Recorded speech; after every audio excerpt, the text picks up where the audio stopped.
जो 7 चैप्टर है इसका नाम है भगवत ज्ञान, नॉलेज ऑफ द एब्सोल्यूट। भगवान के विषय में जानकारी मिलेगी। जो भक्ति योगा है वो बेसिकली टॉप मोस्ट योगा है ना। इसके अंदर में हमारे को जो रिजल्ट मिलते हैं, मैक्सिमम रिजल्ट्स मिलते हैं, मिनिमम एफर्ट्स करनी पड़ती हैं। इसके लिए कोई क्वालिफिकेशन की हमारे को जरूरत नहीं है, और ये सिन फ्री है, इसमें कोई पापमय कार्य नहीं है, ये कंप्लीट भक्तिमय कार्य है। और सबसे बड़ी बात क्या है कि इसको भगवान श्री कृष्ण जो है वो अपने कंट्रोल में रखते हैं, तो हमारा कंट्रोल, हमारा जो संबंध है भगवान के साथ में सीधा बनता है। तो पहला ये जो चैप्टर है, it has got 30 shlokas, 30 versus total.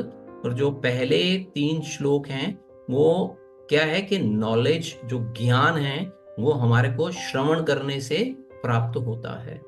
और दूसरा क्या है कि कृष्णा की एनर्जी या भगवान की शक्तियां क्या हैं उसके विषय में हमारे को पता चलेगा।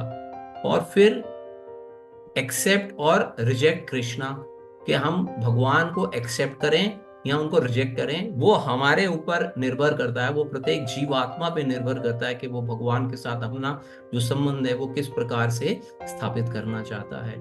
और एक बहुत बड़ी भ्रांति जो हम सबके मनों में रहती है कि भगवान की पूजा करने में या किसी अन्य की पूजा करने में एक से ही रिजल्ट निकलते हैं।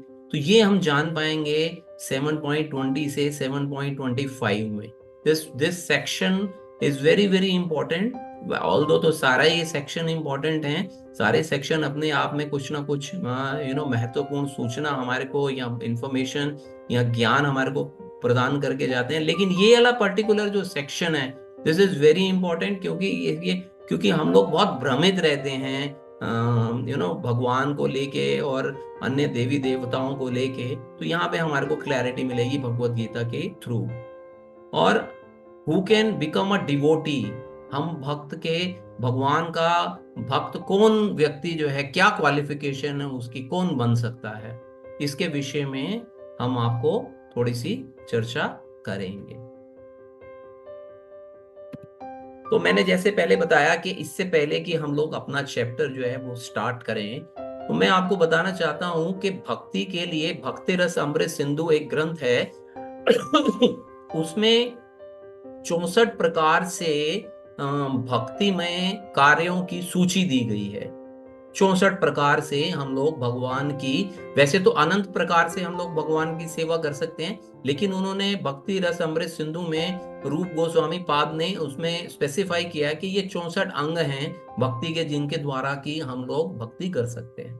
लेकिन वो सारे के सारे 64 अंग जिसके अंदर में कि एकादशी व्रत भी आता है, वो सबको ध्यान रखना अत्यंत कठिन हो सकता है। तो इसलिए श्री प्रहलाद महाराज ने श्रीमद् भागवतम में अपने पिता श्री हिरण्यकश्यप जब उनसे प्रश्न करते हैं कि मेरे को आपने क्या सिखाया इसके विषय में मुझे बताएं, तो उसमें एक नवदा भक्ति के विषय में उनको बताते हैं कि श्रवणम कीर्तनम विष्णु स्मरणम पाद सेवनम अर्चनम वंदनम दास्यम साख्यम आत्मनिवेदनम।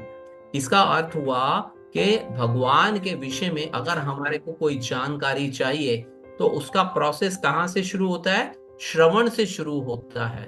जब हम श्रवण करते हैं मतलब भगवान के विषय में सुनना, hearing about Lord, hearing about Krishna, hearing about his नाम रूप गुण लीलाओं के विषय में, उनके धाम के विषय में, उनके पार्षदों के विषय में सुनना, तो ये श्रवण होता है। जब हम श्रवण करते हैं तो हमारा भगवान के प्रति जो प्रेम है वो प्रगाढ़ होता है। फॉर एग्जाम्पल रुक्मणी रानी ने जो भगवान को देखा नहीं था, उन्होंने केवल भगवान के विषय में अलग अलग सन्यासियों से या अलग अलग भक्तों से सुना था, तो उनके श्रवण मात्र से उनको भगवान के साथ में प्रेम हो गया, और क्या हुआ, भगवान का उनके साथ में विवाह हो जाता है। तो श्रवण मीन्स हियरिंग। भक्ति का जो प्रारंभ होता है वो श्रवण से ही होता है, कि जैसे अभी हम लोग सुन रहे हैं, अभी now what we are doing, we are hearing, हम श्रवण कर रहे हैं। तो इससे क्या हो रहा है कि हमारा भगवान के विषय में जानने की जिज्ञासा हमारे मन के अंदर में आ रही है। तो इसी प्रकार उसकी नेक्स्ट जो ब्रांच नेक्स्ट जो अंग आ जाता है, लिंब आता है, वह कीर्तन।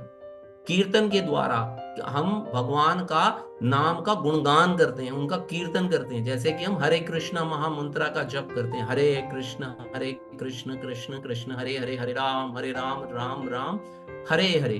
तो ये कीर्तन करते हैं, कीर्तन के द्वारा हम भगवान का गुणगान करते हैं। फिर आता है स्मरण। स्मरण की अवस्था कब आएगी? जब हमारा श्रवण और कीर्तन होगा, जब हम किसी के विषय में सुनेंगे, किसी का गुणगान करेंगे, तभी तो उसको हम याद कर सकते हैं। जब हमने किसी के विषय में सुना ही नहीं है, उसका गुणगान ही नहीं किया, तो उसको हम स्मरण किस प्रकार से कर पाएंगे? और अगला अंग आ जाता है पाद सेवनम, कि जैसे लक्ष्मी माता भगवान की सेवा में निरंतर लगी रहती हैं, तो इसी प्रकार से हमारे को भी भगवान की सेवा करनी है। तो अब हमारे मन में आ सकता है कि मैं भगवान की सेवा कैसे करूं? लक्ष्मी जी तो पाद सेवनम कर देती हैं, तो हम भगवान की सेवा पाद सेवनम कैसे कर सकते हैं? हम किसी धाम में जाके कर सकते हैं। भगवान के मंदिर में जब हम जाते हैं, उसकी परिक्रमा करते हैं, तो वो भी पाद सेवनम के अंदर में आ जाता है। ठीक है, हम किसी तीर्थ स्थान में जाते हैं, वो भी पाद सेवनम के अंदर में आ जाता है। तो इस प्रकार से हम पाद सेवनम की सेवा भी भगवान की कर सकते हैं। अर्चनम, अर्चनम का मतलब होता है भगवान को अर्चा अर्चा विग्रह की सेवा करना, भगवान का अर्चन करना, उनको उनका उनको उनकी सेवा करना अर्चन के द्वारा।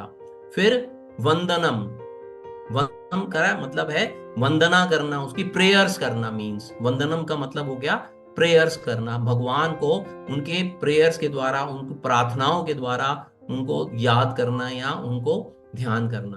फिर दास्यम, भगवान के साथ में संबंध स्थापित करना, कि एक मित्र के रूप में या किसी अन्य रूप में। दास्यम का मतलब हो गया सॉरी साख्यम का मतलब हुआ ये कि भगवान के साथ में मित्र रूप में संबंध स्थापित करना। दास्यम, दास्यम का अर्थ है भगवान के साथ में अपना दास रूप में संबंध स्थापित करना, कि मैं भगवान का दास हूं। जिस प्रकार इसके लिए हनुमान जी को हमेशा याद किया जाता है कि हनुमान जी जो है वो दास रूप के अंदर में सभी उनको ध्यान करते हैं। और फिर लास्ट में आ जाता है, नौवां माध्यम आ जाता है आत्मनिवेदनम, के अपने आप को भगवान को समर्पित कर देना। जैसे कि बलि महाराज भगवान को समर्पण कर देते हैं अपने आप को, 2 पग के अंदर में सारी भूमि नाप देते हैं, और तीसरे पग वो अपना बलि महाराज जो है अपना सिर अर्पित कर देते हैं कि आप मेरे सर पे अपना पांव रखिए। मीन्स आत्मनिवेदनम मीन्स समर्पण कर देना, सरेंडर कर देना। तो ये 9 विधियां हैं जिनके द्वारा कि हम लोग भगवान की सेवा कर सकते हैं, भगवान को पूजा कर सकते हैं। तो अब हो सकता है कोई बोले कि ये तो 9 विधियां बहुत ज्यादा हैं, तो हमारी सहूलियत के लिए क्या किया गया कि बताया गया कि भक्ति में सेवा के लिए 5 शक्तिशाली अस्त्र हैं हमारे पास में। अगर हमारे लिए भक्ति अगर और भी कठिन हो रही है, तो हम लोग क्या कर सकते हैं कि हम लोग एक मथुरा वास कर सकते हैं। किसी भी तीर्थ स्थान में जाके भगवान का नाम ग्रहण कर सकते हैं, हम भगवान का नाम ले सकते हैं, उनके पास में जा सकते हैं, उनसे संबंध स्थापित कर सकते हैं। मथुरा वास का मतलब खाली मथुरा से ही नहीं है, किसी भी भगवान के तीर्थ स्थान पे। फिर दूसरा क्या कर सकते हैं, भगवान के अर्चा विग्रहों की पूजा कर सकते हैं, अर्चन जिसको कि हम लोग बोलते हैं, ये कार्य कर सकते हैं। फिर हम क्या कर सकते हैं, रीडिंग कर सकते हैं, भगवत गीता, भागवतम, चैतन्य चरितामृत, इस प्रकार के जो ग्रंथ हैं, उन ग्रंथों का हम पाठ कर सकते हैं, उनको पढ़ सकते हैं, उनको स्टडी कर सकते हैं। फिर क्या है कि भक्तों की सेवा करना और उनका संग अपने साथ में लेना, और फिर हरे कृष्ण महामंत्र का जप करना। तो ये 5 कार्य अगर हम कर लेते हैं, तो भी हमारी भक्ति जो है वो पूर्ण हो जाती है। तो इसके अंदर में एक विशेष आ जाता है साधु संग। तो इसमें आता है कि साधु संग सर्व शास्त्र कहे, लव मात्र साधु संग सर्व सिद्धि होए। कि क्षण भर का लव मात्र, अगर लव का अर्थ होता है कि 1 सेकंड का 11वां पार्ट, 1 सेकंड के अगर 60 पार्ट्स हैं, तो अगर 11th पार्ट जो होता है उसको बोलते हैं लव मात्र। तो अगर इतना सा भी संग अगर किसी शुद्ध भक्त का अगर हमारे को प्राप्त हो जाता है, तब भी हमारा जीवन जो है वो सार्थक हो सकता है। तो ये 5 भक्ति में अस्त्र हमारे लिए बताए गए। और कोई बोले कि नहीं जी ये भी मेरे लिए संभव नहीं है, वो डिस्टर्ब उसकी वजह से। तो हमने बताया कि 5 विधियां बताई हैं। 5 विधियों के बाद में, एक डोर क्लोज करना, 5 विधियों के बाद में फिर एक विधि आ जाती है जो कि कलयुग के लिए हमारे को रिकमेंडेबल है। हरे नाम एव केवलम कलो नास्तेव नास्तेव नास्तेव गतिर अन्यथा, कि इस कलयुग के अंदर में केवल एक ही मार्ग दिया गया है। और मैंने आपको बताया कि जब हम हमारे शास्त्रों में किसी किसी चीज को एक दफा बोला जाता है, means it is normal message communicate हो रहा है। when it is communicated twice means that is important, and when it is communicated thrice means ये बहुत ही इंपॉर्टेंट मैसेज है, जिसको कि इसीलिए बार बार बोला गया यहाँ पे, हरे नाम हरे नाम, और फिर कलो नाचतेव नाचतेव नाचतेव, के हरि नाम हरि नाम हरि नाम, इसके अतिरिक्त कुछ नहीं कुछ नहीं कुछ नहीं। सो ये हमारे को अगर ये पार्ट क्लियर हो जाएगा कि हमारे को भक्ति के कितने अंग हैं, नवदा भक्ति के में क्या क्या अंग हैं, और ये 5 अंग मेन जो बताए गए हैं शास्त्रों में वो क्या है, और फिर सबसे प्रमुख अंग कि ये हरे कृष्णा महामंत्रा का, हरे कृष्ण कृष्ण कृष्ण हरे हरे, हरे राम राम राम हरे हरे, इसके द्वारा जो हम हैं भगवत प्राप्ति जो है, हम यहाँ भगवान के साथ में एक अपना संबंध जो है वो हम स्थापित कर सकते हैं। और फिर ये जो हमारी भक्ति है इसका प्रारंभ कैसे होता है, that is again very important, कि हमने ये सीख लिया, लेकिन हमारी भक्ति के अंदर में प्रगति हो रही है नहीं हो रही, हम सिर्फ सुन रहे हैं। यहाँ पे आके हमने भगवत गीता का पाठ सुन लिया, क्या भगवत गीता के पाठ सुन लेने मात्र से क्या मेरे को भक्ति की प्राप्ति हो जाएगी? क्या मेरा जो मेरे जो जीवन का लक्ष्य है, क्या मैं उस लक्ष्य को प्राप्त कर पाऊंगा या कर पाऊंगी? तो उसके लिए क्या है कि सबसे पहला जो स्टेप आता है, जो शास्त्रों में बताया गया है कि आदो श्रद्धा तत् साधु संगो अत भजन क्रिया तथो अनर्थ निवृत्ति स्या तथो निष्ठा रुचि तथा तत् आसक्ति तथो भाव तथा प्रेमान्द्यजति साधका नाम आययम प्रेमनम प्रादुर्भावे भवेत क्रम, कि सबसे पहला जो इसके अंदर में पार्ट आता है श्रद्धा, कि हमारे बीच में श्रद्धा होनी चाहिए। वो हम सब में है, प्रेजेंट है श्रद्धा, इसीलिए हम सब लोग, इसीलिए यहाँ पे हम बैठ के भगवत गीता के विषय में जानने का प्रयास कर रहे हैं। तो दूसरी क्या जाती है साधु संग, तो हम लोग इनडायरेक्टली फिजिकली तो नहीं बैठे हुए हैं, बट हम लोग रिमोटली बैठ के एक दूसरे का संग तो प्राप्त कर रहे हैं, एक दूसरे के विषय में सुन रहे हैं, एक दूसरे से कुछ ज्ञान अर्जित जो कर रहे हैं उसका आदान प्रदान कर रहे हैं, तो ये साधु संग हो गया। फिर उसके बाद आ जाता है भजन क्रिया, तो हम लोग जैसे सैटरडे संडे को मिलते हैं आपसे, आप लोगों से भी रिक्वेस्ट करते हैं कि आप मॉर्निंग में आइए वहां पे, तो हम लोग वहां पे हरे कृष्ण महामंत्र का जप करते हैं, तो दैट इज कॉल्ड भजन क्रिया। भजन क्रिया हमारी प्रारंभ हो जाती है जब हम भगवान के विषय में सुनना शुरू कर देते हैं, श्रवण करना शुरू कर देते हैं, तो श्रवण वाली जो अवस्था है वो भजन क्रिया जो है वो प्रारंभ हो जाती है। फिर उसके बाद में आ जाता है अनर्थ निवृत्ति। अनर्थ निवृत्ति का अर्थ है कि हमारे अंदर में जो पापमय कृतियां हैं, जो हमारे अंदर में नेगेटिविटीज हैं, जो हमारे अंदर में ड्रॉबैक्स हैं, उन ड्रॉबैक्स को वो धीरे धीरे भगवान का नाम लेने से, नाम रूप गुण लीलाओं के जब हम सुनते हैं, तो धीरे धीरे ग्रेजुअली अपने आप सबसाइड होना शुरू हो जाते हैं। उसके लिए हमारे को कोई अथक प्रयास करने की आवश्यकता नहीं पड़ती है, क्योंकि उसके अंदर में इतनी पोटेंसी है, इतनी उसके अंदर में एनर्जी है, उसके अंदर में इतनी शक्ति है, उस नाम के अंदर में इतनी शक्ति है, उस साधु संघ के अंदर में इतनी शक्ति है, हमारी श्रद्धा के अंदर में शक्ति धीरे धीरे डेवलप होनी शुरू हो जाती है, तो हमारे अंदर की नेगेटिविटीज जो है वो ग्रेजुअली सबसाइड होनी शुरू हो जाती है। फिर उसके बाद नेक्स्ट स्टेप आता है निष्ठा, जहां पे कि हम लोग भक्ति के अंदर में प्रगाढ़ हो जाते हैं, हमारे को कोई हिला नहीं सकता वहां से। फिर जब हम प्रगाढ़ता की अवस्था आती है तब हमारी नाम के प्रति और रुचि डेवलप हो जाती है। जब नाम के प्रति रुचि डेवलप होती है तो हमारे को नाम में आसक्ति प्रारंभ हो जाती है। नाम में आसक्ति का अर्थ है बाकी अन्य चीजों से अनासक्ति हो जाती है हमारे को। फिर ऐसे उसके बाद में नेक्स्ट स्टेप आ जाता है भाव का, जिसमें कि आप देखते हो कई दफा आप मंदिर में जाते हो तो लोग बहुत भाव के अंदर में नृत्य कर रहे होते हैं भगवान के। किसी किसी को आप देखो कि दर्शन कर रहे हैं, बड़े भाव के साथ में दर्शन कर रहे हैं, उनके नेत्रों में से वर्षा हो रही है, उनके नेत्रों में से आंसू निकल रहे हैं। तो ये कभी कभी हम लोग भगवान के विषय में सुनते हैं, कुछ ऐसी कोई बात सुनते हैं, हमारे जो बाल हैं, शरीर के बाल हैं, वो खड़े होने शुरू कर देते हैं, एक रोमांच जिसको हम बोलते हैं वो हमारे अंदर में आ जाता है। तो ये सारे के सारे जो ये लक्षण है, ये भाव के लक्षण है। जब जब व्यक्ति जो है इस स्थिति तक पहुंच जाता है कि वो भगवान के नाम में ही लीन हो जाता है, तब उसको प्रेमा भक्ति की प्राप्ति जो है वो होती है, जो कि हमारा यहाँ पे जो हम सब लोग एकत्रित हुए हैं, तो हमारा लक्ष्य यही है कि हमारा हम प्रेम भक्ति के स्तर तक जो है हम पहुंच सकें। ये हमारा भाव होना चाहिए। अगर हम इस चार्ट को अपने साथ में रख लेंगे तो हम भक्ति के अंदर में कितनी प्रोग्रेस कर रहे हैं, नहीं कर पा रहे हैं, हमारी स्थिति क्या है। दिस इज ए बायोमीटर बेसिकली भक्ति, जिसके द्वारा हम अपने विषय में जान सकते हैं कि हमने कितनी प्रोग्रेस की है। फिर उसके बाद में अभी हम आगे देखेंगे कि भगवान जो है ना वो अपने आप को कैसे एक्सपेंड करते हैं। भगवान अपने आप को, जैसे हमारे को मालूम नहीं है, कई दफा कई भक्तों ने पूछा कि कृष्ण विष्णु से आते हैं या विष्णु कृष्ण से आते हैं। बहुत सारे लोगों को कंफ्यूजन है, कृष्ण कौन है, विष्णु कौन है, क्या ये सब एक ही हैं, अलग अलग हैं। तो हमारे को यहाँ पे समझना होगा कि जो कृष्ण है, he is the cause of all the causes. वो सब सर्व कारणों के कारण हैं। ब्रह्म संहिता में भी बताया गया है, ब्रह्मा जी बोलते हैं कि सर्व भगवान जो है, कृष्ण जो है, वो सर्व कारणों के कारण है। जब भगवान अपने आप को एक्सपेंड करते हैं उस समय कुछ कुछ भी नहीं होता, यहाँ पे सिर्फ भगवान होते हैं। जब अपने आप को भगवान एक्सपेंड करते हैं तो बलदेव के रूप में अपने आप को एक्सपेंड करते हैं। फिर बलदेव जो है अपने आप को चार रूपों में, चार भागों में, वासुदेव, संकर्षण, प्रद्युम्न और अनिरुद्ध, इसमें अपने आप को एक्सपेंड करते हैं।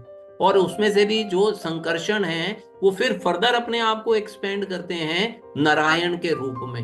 और फिर नारायण अगेन अपने आप को वासुदेव, संकर्षण, प्रद्युम्न और अनिरुद्ध के रूप के अंदर में एक्सपैंड करते हैं। तो ये जो संकर्षण है, फिर ये फर्दर एक्सपेंशन होती है इनकी महाविष्णु के रूप में, जिसको कि हम कारणोदक्षाई विष्णु करते हैं, कारणोदक्षाई विष्णु बोलते हैं।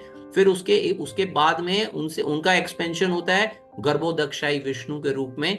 और फिर उसके बाद में उनका एक्सपेंशन होता है कारणोदक्षाई के रूप में, जो कि हम सबके हृदय के अंदर में परमात्मा स्वरूप में बैठे हुए हैं। और जहां तक कि हमारी रीच होती है भगवान को प्राप्त करने की, जैसे हम लोग सब लोग कामना करते हैं, को बोलते हैं कि परमात्मा के साथ में, तो ये कारणोदक्षाई विष्णु है। तो नाउ यू कैन सी कि यहाँ पे कारणोदक्षाई विष्णु और भगवान कृष्ण के बीच में कितना डिस्टेंस है। तो हमारे को, जो हम सब लोग भक्ति करते हैं, जो हम भगवत गीता सुन रहे हैं, वो हम इनसे नहीं सुन रहे हैं, वो हम डायरेक्ट कृष्ण से सुन रहे हैं। आप प्लीज अंडरस्टैंड कीजिएगा। तो जो अभी हम लोग भगवत गीता सुन रहे हैं, या जो हम कृष्ण के नाम के विषय में जो सुनते हैं, वो basically we are hearing about the Krishna who is on the top, he is the absolute, वो सब कॉजेज के कॉज हैं। तो यहाँ पे हमारे को कृष्ण की पोजीशन को समझना होगा कि कृष्ण का स्टेटस क्या है, कृष्ण की पोजीशन क्या है, और बाकी जब दूसरे और भगवानों के विषय में हम चर्चा करेंगे तो वो तो और भी उनसे नीचे आ जाते हैं। ठीक है। तो अब श्रीमद् भागवतम में पहले कैंटो के सेकंड चैप्टर के 17 से लेके 21 तक के जो श्लोकास हैं, उसके अंदर में कुछ भगवान, उषा जी आपका, उसके विषय में भगवान के विषय में चर्चा की गई है। वहां पे बताते हैं कि वैदिक साहित्य से श्री कृष्ण के विषय में सुनना या भगवत गीता से साक्षात उन्हीं से सुनना अपने आप में एक पुण्य कर्म है। हम यहाँ पे जो बैठे हुए हैं, ये हमारे को अपने आप ही पुण्य की प्राप्ति हो रही है कि हम भगवान के विषय में सुन रहे हैं, साक्षात उन्हीं के विषय में सुनना। और जो प्रत्येक हृदय में वास करने वाले भगवान कृष्ण के विषय में सुनता है, उसके लिए तो वे शुभेच्छु मित्र की भांति कार्य करते हैं। क्योंकि अगर हम एक दूसरे से सुनते हैं, दो फ्रेंड्स आपस में बात करते हैं, एक फ्रेंड दूसरे फ्रेंड को कुछ बताता है, तो हर दूसरे व्यक्ति को, दूसरे मित्र को प्रसन्नता होती है। तो ऐसे ही जब हम भगवान के विषय में कुछ चर्चा करते हैं तो भगवान को भी प्रसन्नता होती है। और जो भक्त निरंतर उनका श्रवण करता है, उसे वे शुद्ध कर देते हैं। तो क्या है, हमारे को भी निरंतर क्या करना है, भगवान के नाम का श्रवण करना है, ताकि हमारा हृदय भी जो है वो शुद्ध हो जाए। इस प्रकार भक्त अपने सुप्त सोए हुए, सुप्त मीन सोए हुए दिव्य ज्ञान को फिर से पा लेता है। क्यों फिर से पा लेता है मीन्स, पहले कहाँ था, तो वो हमारा जो दिव्य ज्ञान था, जो डिवाइन नॉलेज है हमारी, वो एक्चुअली जब हम इस भौतिक जगत के अंदर में आते हैं तो हम यहीं के ही रह जाते हैं। हमारा भगवान के साथ में जो संबंध है, हम उस संबंध को खो देते हैं। ज्यो ज्यो वह भगवान तथा भक्तों से कृष्ण के विषय में अधिकाधिक सुनता है, त्यों तो वह भगवत भक्ति में स्थिर होता चला जाता है।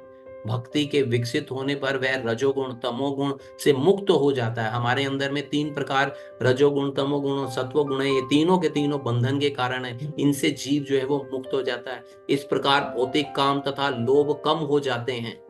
हमारे अंदर में जो काम क्रोध लोभ वो मत मत्सर जैसे अनर्थ निवृत्तियां ये कम हो जानी शुरू हो जाती हैं और ये धीरे धीरे समाप्त होती हैं। जब ये कल्मश दूर हो जाते हैं तो भक्त सतोगुण में स्थिर हो जाता है, भक्ति के द्वारा स्फूर्ति प्राप्त करता है, भगवत्व को पूरी तरह जान लेता है। भक्ति योग भौतिक मोह की कठिन ग्रंथि को भेदता है। जो हम यहाँ पे इस जगत के अंदर में आ जाते हैं और मोह के अंदर में हम फंस जाते हैं, अटैचमेंट्स के अंदर में हम फंस जाते हैं, तो ये क्या कह रहा है कि इस मोह की ग्रंथि को भी भेद देता है। ये हरे कृष्ण महामंत्र है या भगवान का जो नाम है या भगवान के विषय में जो हम सुनते हैं, और भक्त को असंचय असमग्र अर्थात परम सत्य श्री भगवान को समझने की अवस्था को प्राप्त करता है। So this is important before we start the chapter. So I wanted we should understand the status of the Krishna, कि कृष्ण का क्या स्टेटस है, कृष्ण कहाँ पे स्थित हैं और बाकी के लोग कहाँ पे स्थित हैं, और भगवान के इस भगवत ज्ञान को हम सुनते हैं जब जो अभी हमने ये 5 श्लोकों के अंदर में पढ़ा, तो इससे हमारा एक संबंध स्थापित हो जाए। उससे पहले हमने नवदा भक्ति 64 अंगों के विषय में बात करी, फिर नवदा भक्ति की बात करी, फिर 5 विषयों के 5 भक्तिमय कार्यों के विषय में सुना, और फिर एक प्रमुख विषय के विषय में सुना। तो now we are going to start our chapter, तो जिसमें कि भगवान कह रहे हैं 7.1 में कि श्री भगवान ने कहा कि हे प्रथापुत्र अब सुनो कि तुम किस तरह मेरी भावना से पूर्ण होकर और मन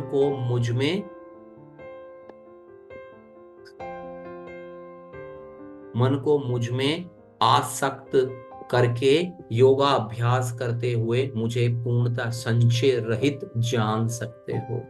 भगवान देखिए, जो हमारा 6th चैप्टर समाप्त हुआ था तो वो भगवान के ही द्वारा समाप्त हुआ था, जिसमें उन्होंने बोला कि योगी नाम सर्वेशाम मत्कतेन अंतरात्मना श्रद्धावान भजते या माम सामे युक्तमो मता, कि जो योगी श्रद्धा पूर्वक मेरे परायण है और मेरे विषय में सोचता है वह बेसिकली पूर्ण योगी है।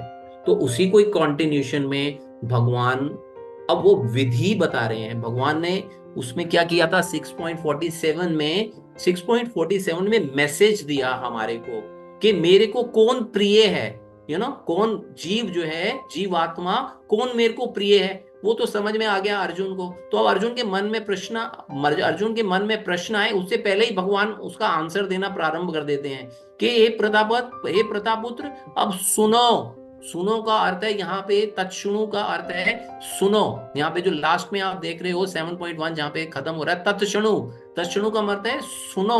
अब मैं आपको क्या बताने जा रहा हूँ। और दूसरा क्या मोस्ट इंपॉर्टेंट इसमें, मैं आसक्त मना, कि अपने मन को क्या करो कि अपने मन को मुझ में आसक्त करो।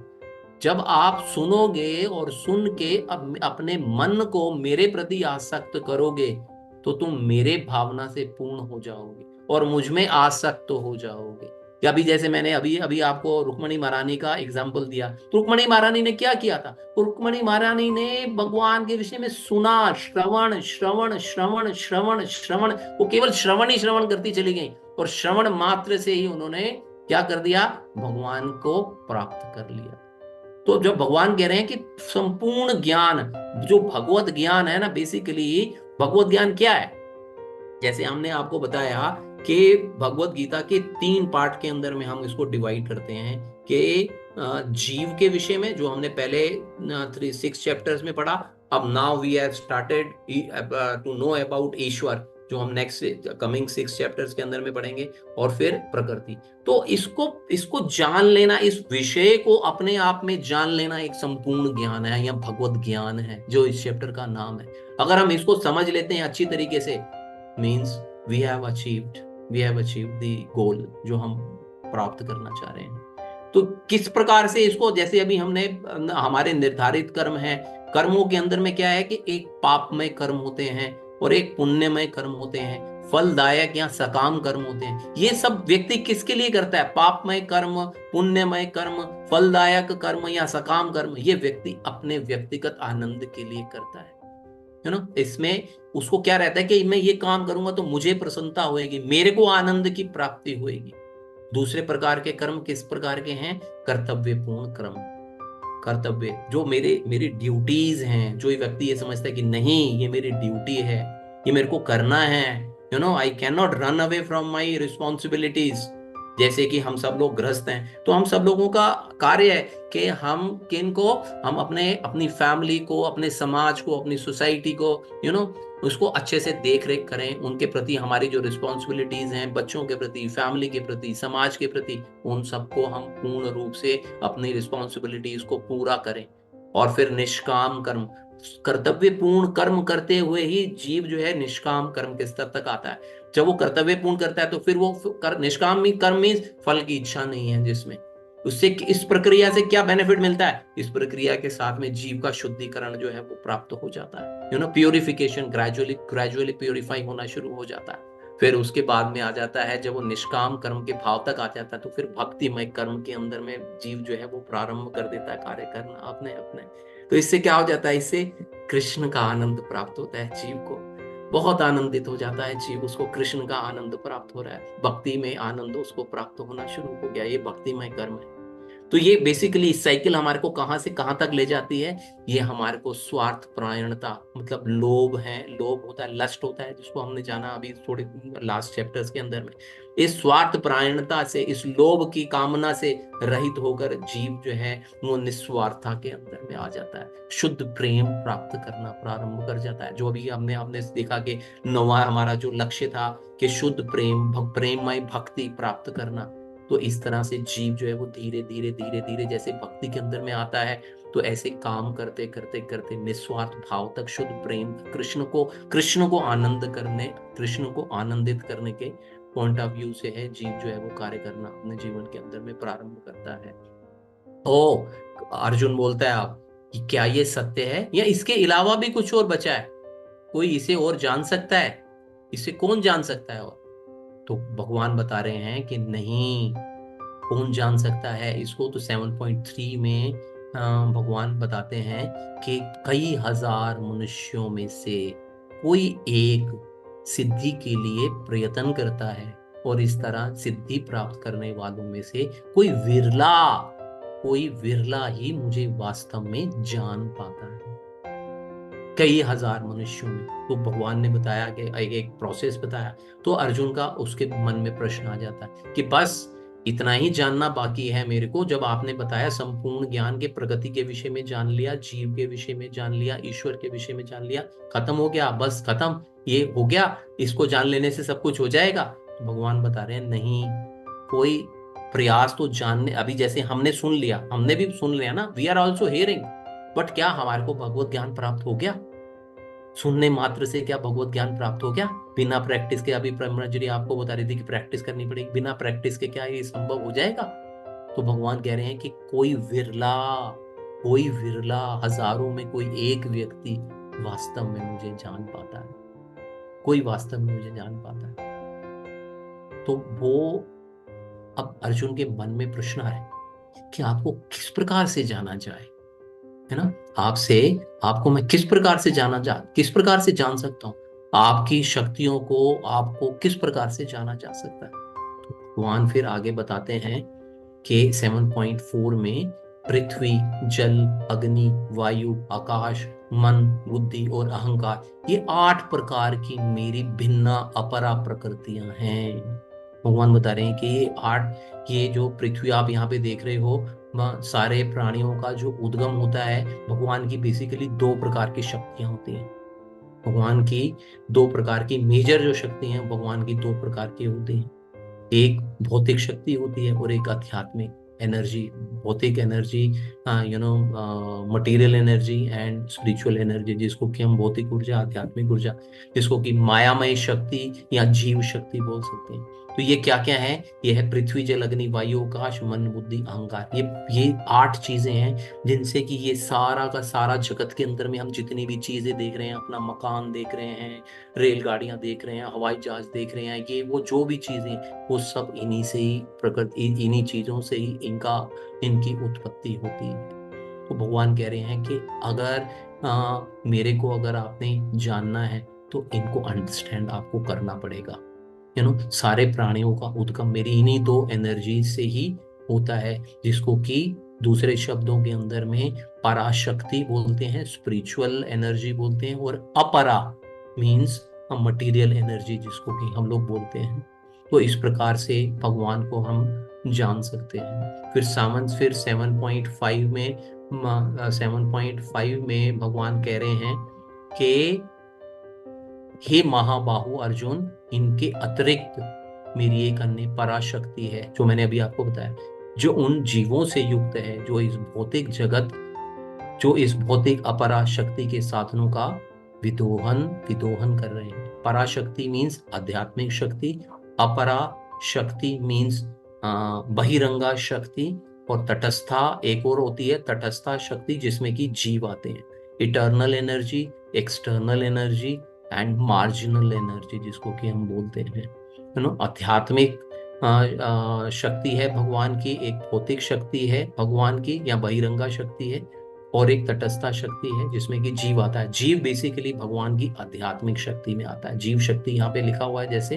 तो ये जीव करता क्या है?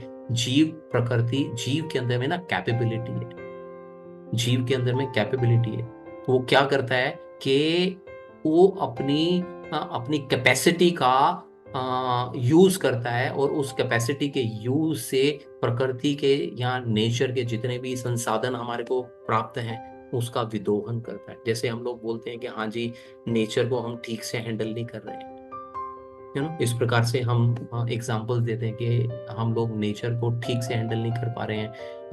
नेचर के अंदर में हम देखते हैं कि बहुत बहुत प्रकार के चीज़ें जो हैं वो हो रही हैं जो कि नहीं होनी चाहिए।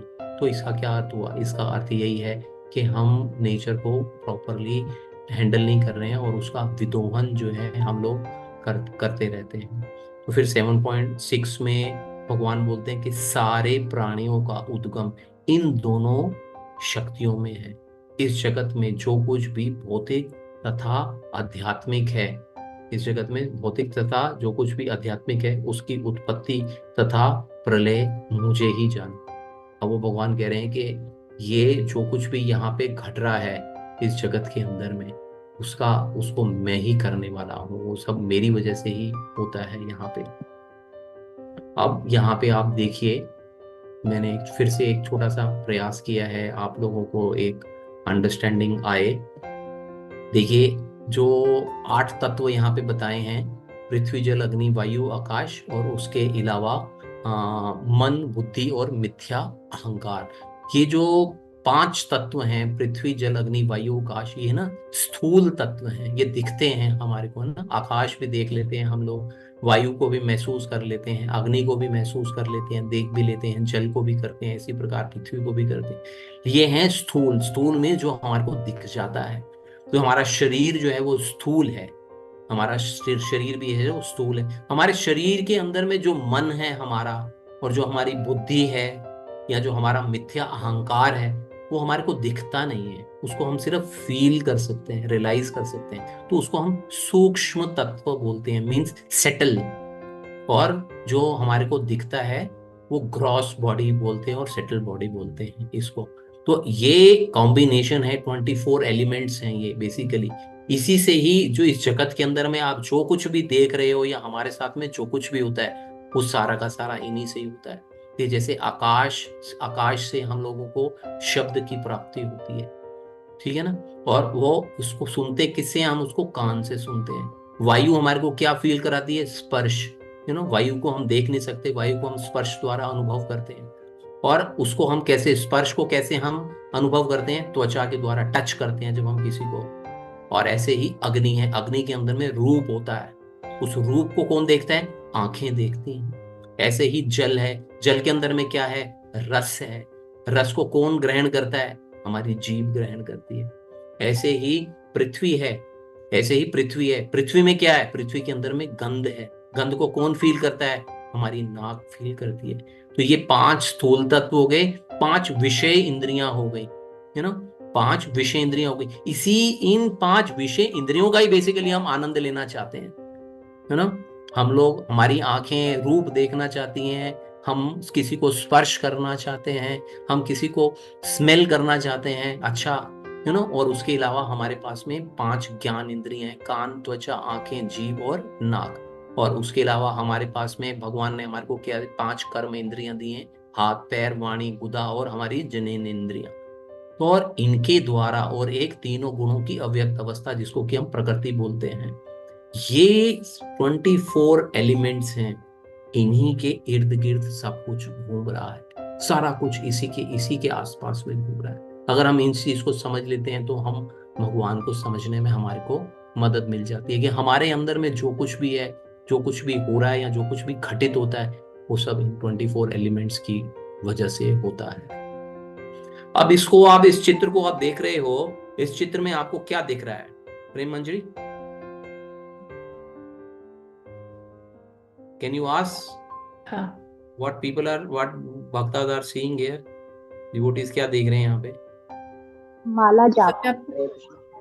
माला जाप दिख रही है, माला जाप। माला देख रहे हैं या कुछ और भी दिख रहा है आपको इसमें? हरे कृष्णा प्रभु जी, हरे कृष्णा। माला जो कि मोतियों धागे में गुथी हुई मोतियां कुछ नहीं करती। धागा दिख रहा है आपको? नहीं दिख रहा, हाँ जी, नहीं दिखता धागा। धागा नहीं दिखता, मोतियां जुड़ी हुई हैं होते आप। दिख रहा है आपको? तो 7.7 में भगवान बोलते हैं कि हे धनंजय, मुझसे श्रेष्ठ कोई सत्य नहीं है, मुझसे श्रेष्ठ कोई सत्य नहीं है। जिस प्रकार मोती धागे में गुंधे रहते हैं, उसी प्रकार सब कुछ मुझ पर ही आश्रित है। That is important. इसके अंदर में क्या है कि सब कुछ मुझ पे ही आश्रित है। कि जिस प्रकार मोती दिख रहे हैं हमारे को, मींस ये जगत दिख रहा है हमारे को, यू नो, इस बाह्य जगत को हम लोग देख पा रहे हैं, लेकिन इसके पीछे कौन है, कर्ता कौन है इसके पीछे? Who is, why you know this ब्रह्मांड इज रनिंग? क्यों क्यों कैसे चल रहा है ये सब कुछ? कैसे हम लोग सांस ले पा रहे हैं? कैसे बाकी की चीजें हो पा रही हैं? कैसे हमारी पलक अपने आप झपक जाती है? ये हमारे को पता नहीं चलता। हमको लगता है हमारे कारण से हो रहा है। कैसे हम जो अपना खाना खाते हैं वो हमारा खाना पच जाता है?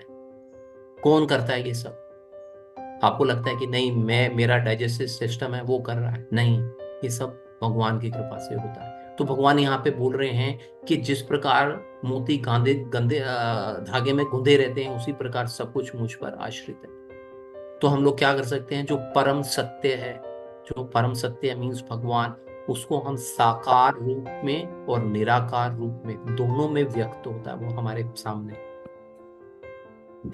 मतलब साकार रूप में मीन्स जैसे हमारे को मोती दिख रहे हैं, निराकार रूप में जो हमारे को धागा है, इसके अंदर में जो धागा है वो हमारे को वो हमारे को दिखाई नहीं दे रहा। तो दोनों रूप के अंदर में, साकार रूप में और निराकार रूप में, परम सत्य जो है भगवान जो है वो व्यक्त होते हैं, लेकिन हम अपनी सीमित दृष्टि के कारण उसको देख नहीं पाते। कि जैसे कि हम लोग इस हार के अंदर में दोनों धागे को नहीं देख पा रहे हैं। श्रीमद् भागवतम के अनुसार, सॉरी, ब्रह्म ब्रह्म संहिता में बताया गया है कि कृष्ण ही सब कारणों के कारण है। ब्रह्म संहिता में ब्रह्मा जी बोलते हैं कि कृष्ण जो है वो सर्व कारणों के कारण है। तो क्या हो गया कि परम सत्य कौन है? परम सत्य श्री भगवान कृष्ण है, जो अपनी विविध अलग अलग प्रकार की जो परा और अपरा शक्ति है, यू नो, उसके द्वारा वो हर जगह पे सर्वव्यापी है, यू नो, अपनी मटेरियल एनर्जी और अपनी स्पिरिचुअल एनर्जी की वजह से ही इज एवरीवेयर। हम उनको देख नहीं पाते हैं, वो इस एनर्जीज के थ्रू हमारा पालन करते हैं और सभी वस्तुओं के स्रोत हैं। वो he is the source and he is the reason for all the reason. सभी कारणों के वो कारण हैं। तो अब अर्जुन के मन में ये प्रश्न आ रहा है कि भगवान तो आप सब कुछ करते हो और आप दिखते क्यों नहीं? आप अगर सब कुछ कर ही रहे हो तो why people are not able to see you? क्या रीजन है? हम क्यों नहीं आपको देख पा रहे हैं? तो जिन लोगों को भगवान दिखाई नहीं देते, उनके लिए भगवान आकार में और निराकार दोनों रूपों में विद्यमान रहते हैं। तो जो जीव भगवान को जिस भाव में देखना चाहता है उस भाव से देख सकता है। जो भगवान को उनके रूप के द्वारा देखना चाहता है वो तो भगवान का रूप देख ही सकता है। और जिनको भगवान का रूप नहीं दिखता, भगवान कह रहे हैं ये संदेश बेसिकली उन्हीं के लिए है। ये भगवान कह रहे हैं कि आपने जल पीते हो तो जल के अंदर में जो टेस्ट होता है वो मैं हूं। अगर आपको, मैं आपसे प्रश्न कर रहा हूं, अगर आपको मैं जल की जगह, जब आपको प्यास लगी है, मैं दूध दूं आपको, तो आपकी प्यास का बुझ जाएगी दूध पीने से? या मैं आपको जूस दूं, क्या आपकी प्यास जूस पीने से बुझ जाएगी? हाँ या ना में जवाब दीजिए। नहीं, नहीं नहीं। बुझेगी, नहीं बुझेगी, नहीं नहीं, बुझेगी। नहीं बुझेगी, करेक्ट, नहीं जल बुझेगी। जल क्यों? क्योंकि जल में एक अलग प्रकार का एक टेस्ट है, एक स्वाद है। तो भगवान कहते हैं कि वो जो टेस्ट है, वो जो स्वाद है ना, वो मैं हूं। हाउ यू कैन फील, जिनको कि भगवान दिखाई नहीं देते, भगवान उनको क्या बता रहे हैं कि वो जो आप जो भगवान को नहीं मानते हैं या जो नास्तिक लोग हैं, पानी तो वो भी पीते ही हैं। तो भगवान उनके लिए संदेश दे रहे हैं कि मैं जल हूं, मैं जल का स्वाद हूं। और क्या हूं मैं? सूर्य तथा चंद्रमा का मैं प्रकाश हूं। मैं वैदिक मंत्रों में ओंकार हूं। जो ओम हम सुनते हैं कि जिससे ही सारा सब सब कुछ ओम के अंदर में समाया हुआ है, तो भगवान बोलते हैं उस वैदिक मंत्रों के अंदर में मैं ओंकार हूं। कि जो भी हम सुनते हैं वो ओम से ही प्रारंभ करते हैं। कोई भी मंत्र हम शुरू करते हैं वो ओम से ही प्रारंभ करते हैं। भगवान इसी प्रकार बताते हैं कि आकाश के अंदर में जो ध्वनि है वो भी मैं हूं। और मनुष्यों में जो सामर्थ्य है, हमारे को लगता है कि आई हैव गॉट कैपेबिलिटी, मेरी कैपेबिलिटी है, I am the maker, I am the doer, I am doing everything. तो भगवान कह रहे हैं कि जो आप कुछ कर पाते हो वो अपनी इच्छा से नहीं कर पाते, या अपने सामर्थ्य से नहीं कर पा रहे। वो सामर्थ्य क्या है? वो मैंने दिया है आपको। ये सूक्ष्म है, दिखता नहीं है, लेकिन इसके पीछे कारण क्या है? मैं हूं। पृथ्वी के अंदर जो आद्य सुगंध है, जो हम स्मेल करते हैं, पृथ्वी के अंदर में जो एक बहुत सुंदर खुशबू आती है, जो भगवान कह रहे हैं वो मैं हूं। अग्नि के अंदर में जो हमारे को ताप दिखाई देता है या प्रकाश दिखाई देता है या उष्मा दिखाई देती है, भगवान कह रहे हैं वो मैं हूं। समस्त जीवों का जीवन हूं मैं। तपस्वियों में जो तपस्वी तप कर पाते हैं, भगवान कह रहे हैं कि मैं वो तप मैं हूं। उनका तप मीन्स उनका जो लक्ष्य है वो मैं हूं। मैं ही जीवों का आदि बीज हूँ। वो हम 14 चैप्टर में जाके आगे पढ़ेंगे कि भगवान बताएंगे कि सारे समस्त जीव जो है वो मेरे से उद्भूत होते हैं। तो भगवान कह रहे हैं कि यहाँ पे समस्त जीवों का बीज भी मैं हूँ। हम सोचते हैं कि नहीं, स्त्री पुरुष का संगम होता है, मिलन होता है, तो उसके बाद में नया जीव जो है वो इस पृथ्वी इस ब्रह्मांड में आता है। वो कह रहे हैं नहीं, इन सबका बीज प्रदाता पिता मैं हूँ। बुद्धिमानों के अंदर में इंटेलिजेंस जो है, जो बुद्धि है, वो भगवान कह रहे हैं वो मैं हूँ। समस्त तेजस्वी पुरुषों के अंदर में जो तेज है वो मैं हूँ। बलवानों की कामनाओं तथा इच्छा से रहित बल मैं हूँ। बलवान अपने आप को बहुत एनर्जेटिक या बहुत ही पावरफुल समझते हैं। भगवान कह रहे हैं वो मैं हूँ, तुम्हारे अंदर में जो बल है। फिर भगवान कहते हैं कि मैं वह काम हूँ जो धर्म के विरुद्ध नहीं है। कि we can use our genitals for what, for कि हम लोग अपना कृष्ण भावना भावित संतान उत्पत्ति के लिए जो हम काम करते हैं, वो काम जो होता है वो मैं हूँ। Not to fulfil your lust demands, वो नहीं। भगवान कह रहे हैं वो काम मैं हूँ जो धर्म के विरुद्ध नहीं है। मेरी शक्ति द्वारा सतोगुण, रजोगुण और तमोगुण जो है वो प्रकट होते हैं। प्रकृति के अंदर में हम देखते हैं, हमारे अंदर में भी तीनों गुणों का समावेश है। इसको हम आगे पढ़ेंगे, 14 या 16 चैप्टर के अंदर में आएगा, प्रकृति के गुण करके चैप्टर आएगा, उसमें हम देखेंगे इसके विषय में। हम और डिटेल में रजोगुण, तमोगुण, सत्वगुण के विषय में देखेंगे। तो जिन लोगों को भगवान दिखाई नहीं देते, उनके लिए भगवान ये संदेश देते हैं कि इस प्रकार से आप मेरे को देख पाते हो। जैसे हम सूर्य का प्रकाश सब ओर प्रकाशित रहता है, उसको हम देख लेते हैं। तो इसी प्रकार भगवान जो है समस्त समस्त सृष्टि में कण कण में, जिसको कि हम बोलते हैं, भगवान अवेलेबल है। तो इसका अर्थ उनके मन में फिर जिज्ञासा है कि इसका अर्थ हुआ कि आप हर जगह हर वस्तु में हैं। तो भगवान कहते हैं कि हाँ अर्जुन, मैं सब कुछ हूँ, लेकिन मैं क्या हूँ? लेकिन मैं ना स्वतंत्र हूँ, मैं स्वतंत्र हूँ। जो प्रगति के गुण, जैसे हम प्रगति के गुणों के अधीन होते हैं, सत्व गुण, रजोगुण, तमोगुण। जैसे सुबह का समय जो होता है वो सत्व गुण का होता है, शांत वातावरण होता है, बहुत हमारा मन भी शांत रहता है। दिन का समय पैशनेट है, रजस गुण जो है उसके अंदर में प्रधान, रजस गुण की प्रधानता हो जाती है उसके अंदर में। तो व्यक्ति कहता है कि नहीं, मेरे को कुछ काम करना है, I want to become something, I have got my targets, my goals, I want to achieve them.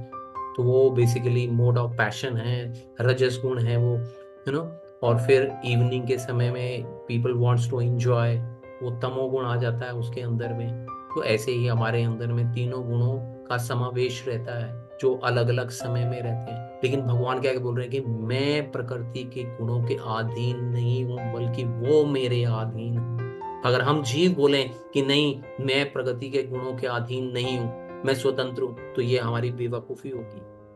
क्योंकि ये हम इसको रोज अनुभव करते हैं, सुबह दोपहर शाम को हम हर समय अनुभव करते हैं। तो हमारा क्या कार्य होना चाहिए? हमारा कार्य होना चाहिए कि हम लोग जो मॉर्निंग वाला जो टाइम होता है, उसको हम किस तरह का, उसको हम ऐसा क्या करें कि वही वही हम उसी प्रकार के भाव के अंदर में सारा सारा दिन रह सकें। तो कृष्ण जो है इनके व्यवस्थापक हैं, ही is the creator basically. he is taking care of everything, he is the controller। किसके कंट्रोलर हैं? प्रकृति के तीन गुणों के। प्रकृति के तीन गुण क्या है? वो नियम है, रूल्स हैं, लॉज हैं हमारे लिए, जिनके अंडर हम लोग कार्य करते हैं। तो इसके भी नियंत्रक कौन है? भगवान है इसके भी नियंत्रक। तो इस संसार के अंदर में जितनी भी वस्तुएं हैं, जो कुछ भी हो रहा है यहाँ पे, तो उसके सब कारणों के सर्व कारण कौन है? श्री कृष्ण ही। तो अब 13 से 16 तक में भगवान के प्रति शरणागति हम लोग किस प्रकार से ले सकते हैं? तो आप व्यवस्थापक हैं, फिर भी लोग आपको नहीं जानते, ऐसा क्यों है? ये कृष्ण से अर्जुन जो है वो प्रश्न बोध करते हैं। तो फिर 7.13 में भगवान बोलते हैं कि तीनों गुणों, रजोगुण, सतोगुण और तमोगुण के द्वारा मोहग्रस्त यह सारा संसार मुझ गुणातीत तथा अविनाशी को नहीं जानता। सारा संसार प्रकृति के तीन गुणों से मोहित है, और इस प्रकार से तीन गुणों के द्वारा मोहित है, और वे नहीं जान सकते कि परमेश्वर कृष्ण इस प्रकृति से परे हैं। तो भगवान कहते हैं प्रकृति के तीनों गुणों वाली मेरी इस देवी शक्ति को पार कर पाना कठिन है। तो 14th में बोल रहे हैं प्रकृति के तीनों गुणों वाली मेरी इस देवी शक्ति को पार कर पाना कठिन है, किंतु जो मेरे शरणागत हो जाते हैं वे सरलता से इसे पार कर जाते हैं। प्रेम मंजरी, इसको इस श्लोक को आप रिसाइट करा सकती हो?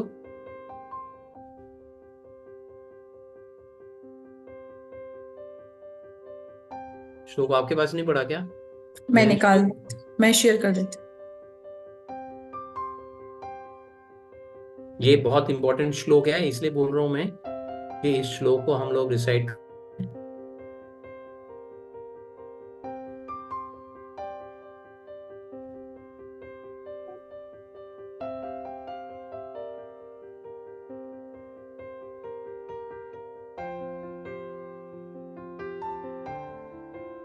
देवी ही ईशा, यही है ना? देवी ईशा गुणमयी गुणमयी ममाया दुरत्या। हाँ हाँ, देवी ही ईशा गुणमयी ममाया दुरत्या माम एवया प्रपदन्ते माया में ताम तरंती ते, यही है ना?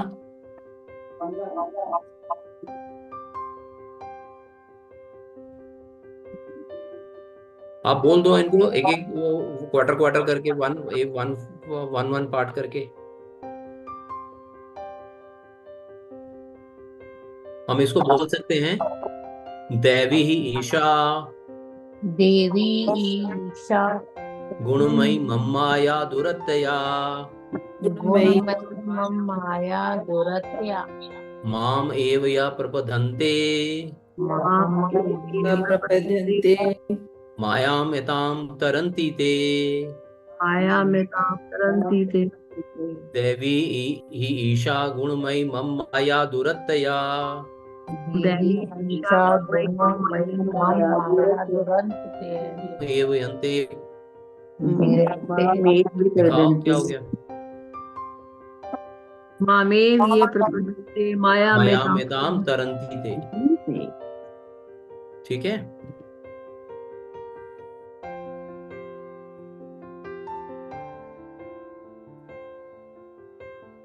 इसका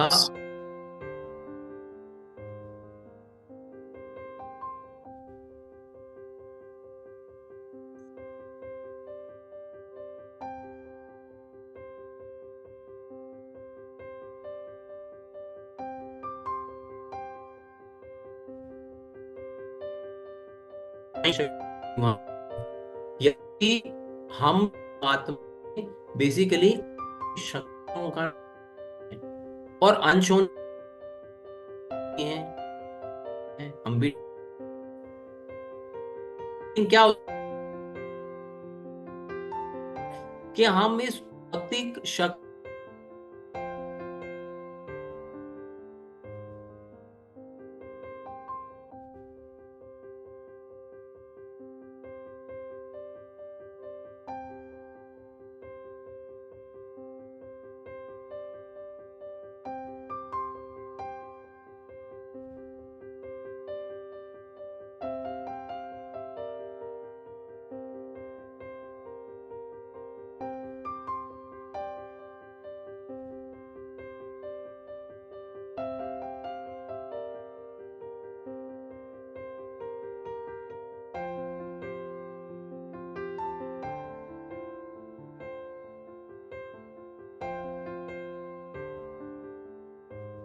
आप बोल, हरी बोल, शेयर करिए।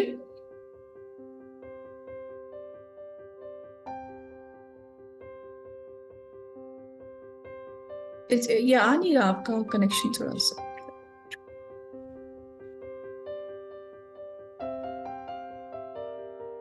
हाँ जी, अब आ रहा है, ठीक है। हाँ,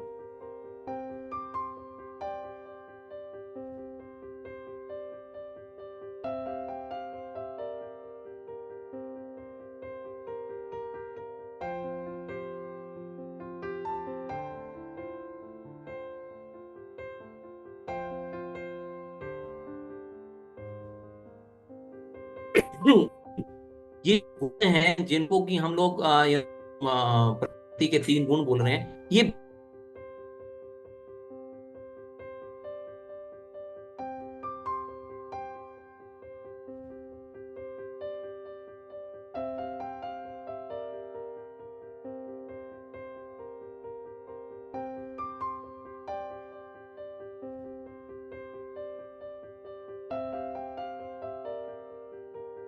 बद्ध जीव है ना, ये मोह रूपी से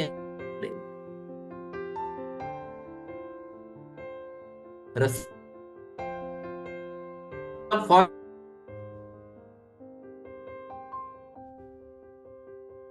मगर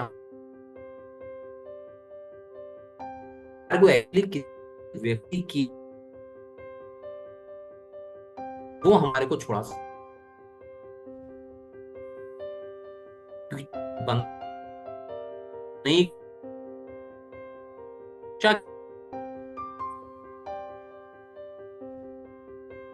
खुला हुआ कौन है से बंधा हुआ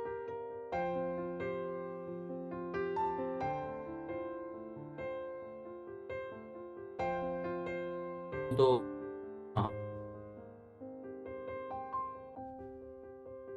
बोलता है कि मैं पर चेंज गुण वाला बोल चीज कोई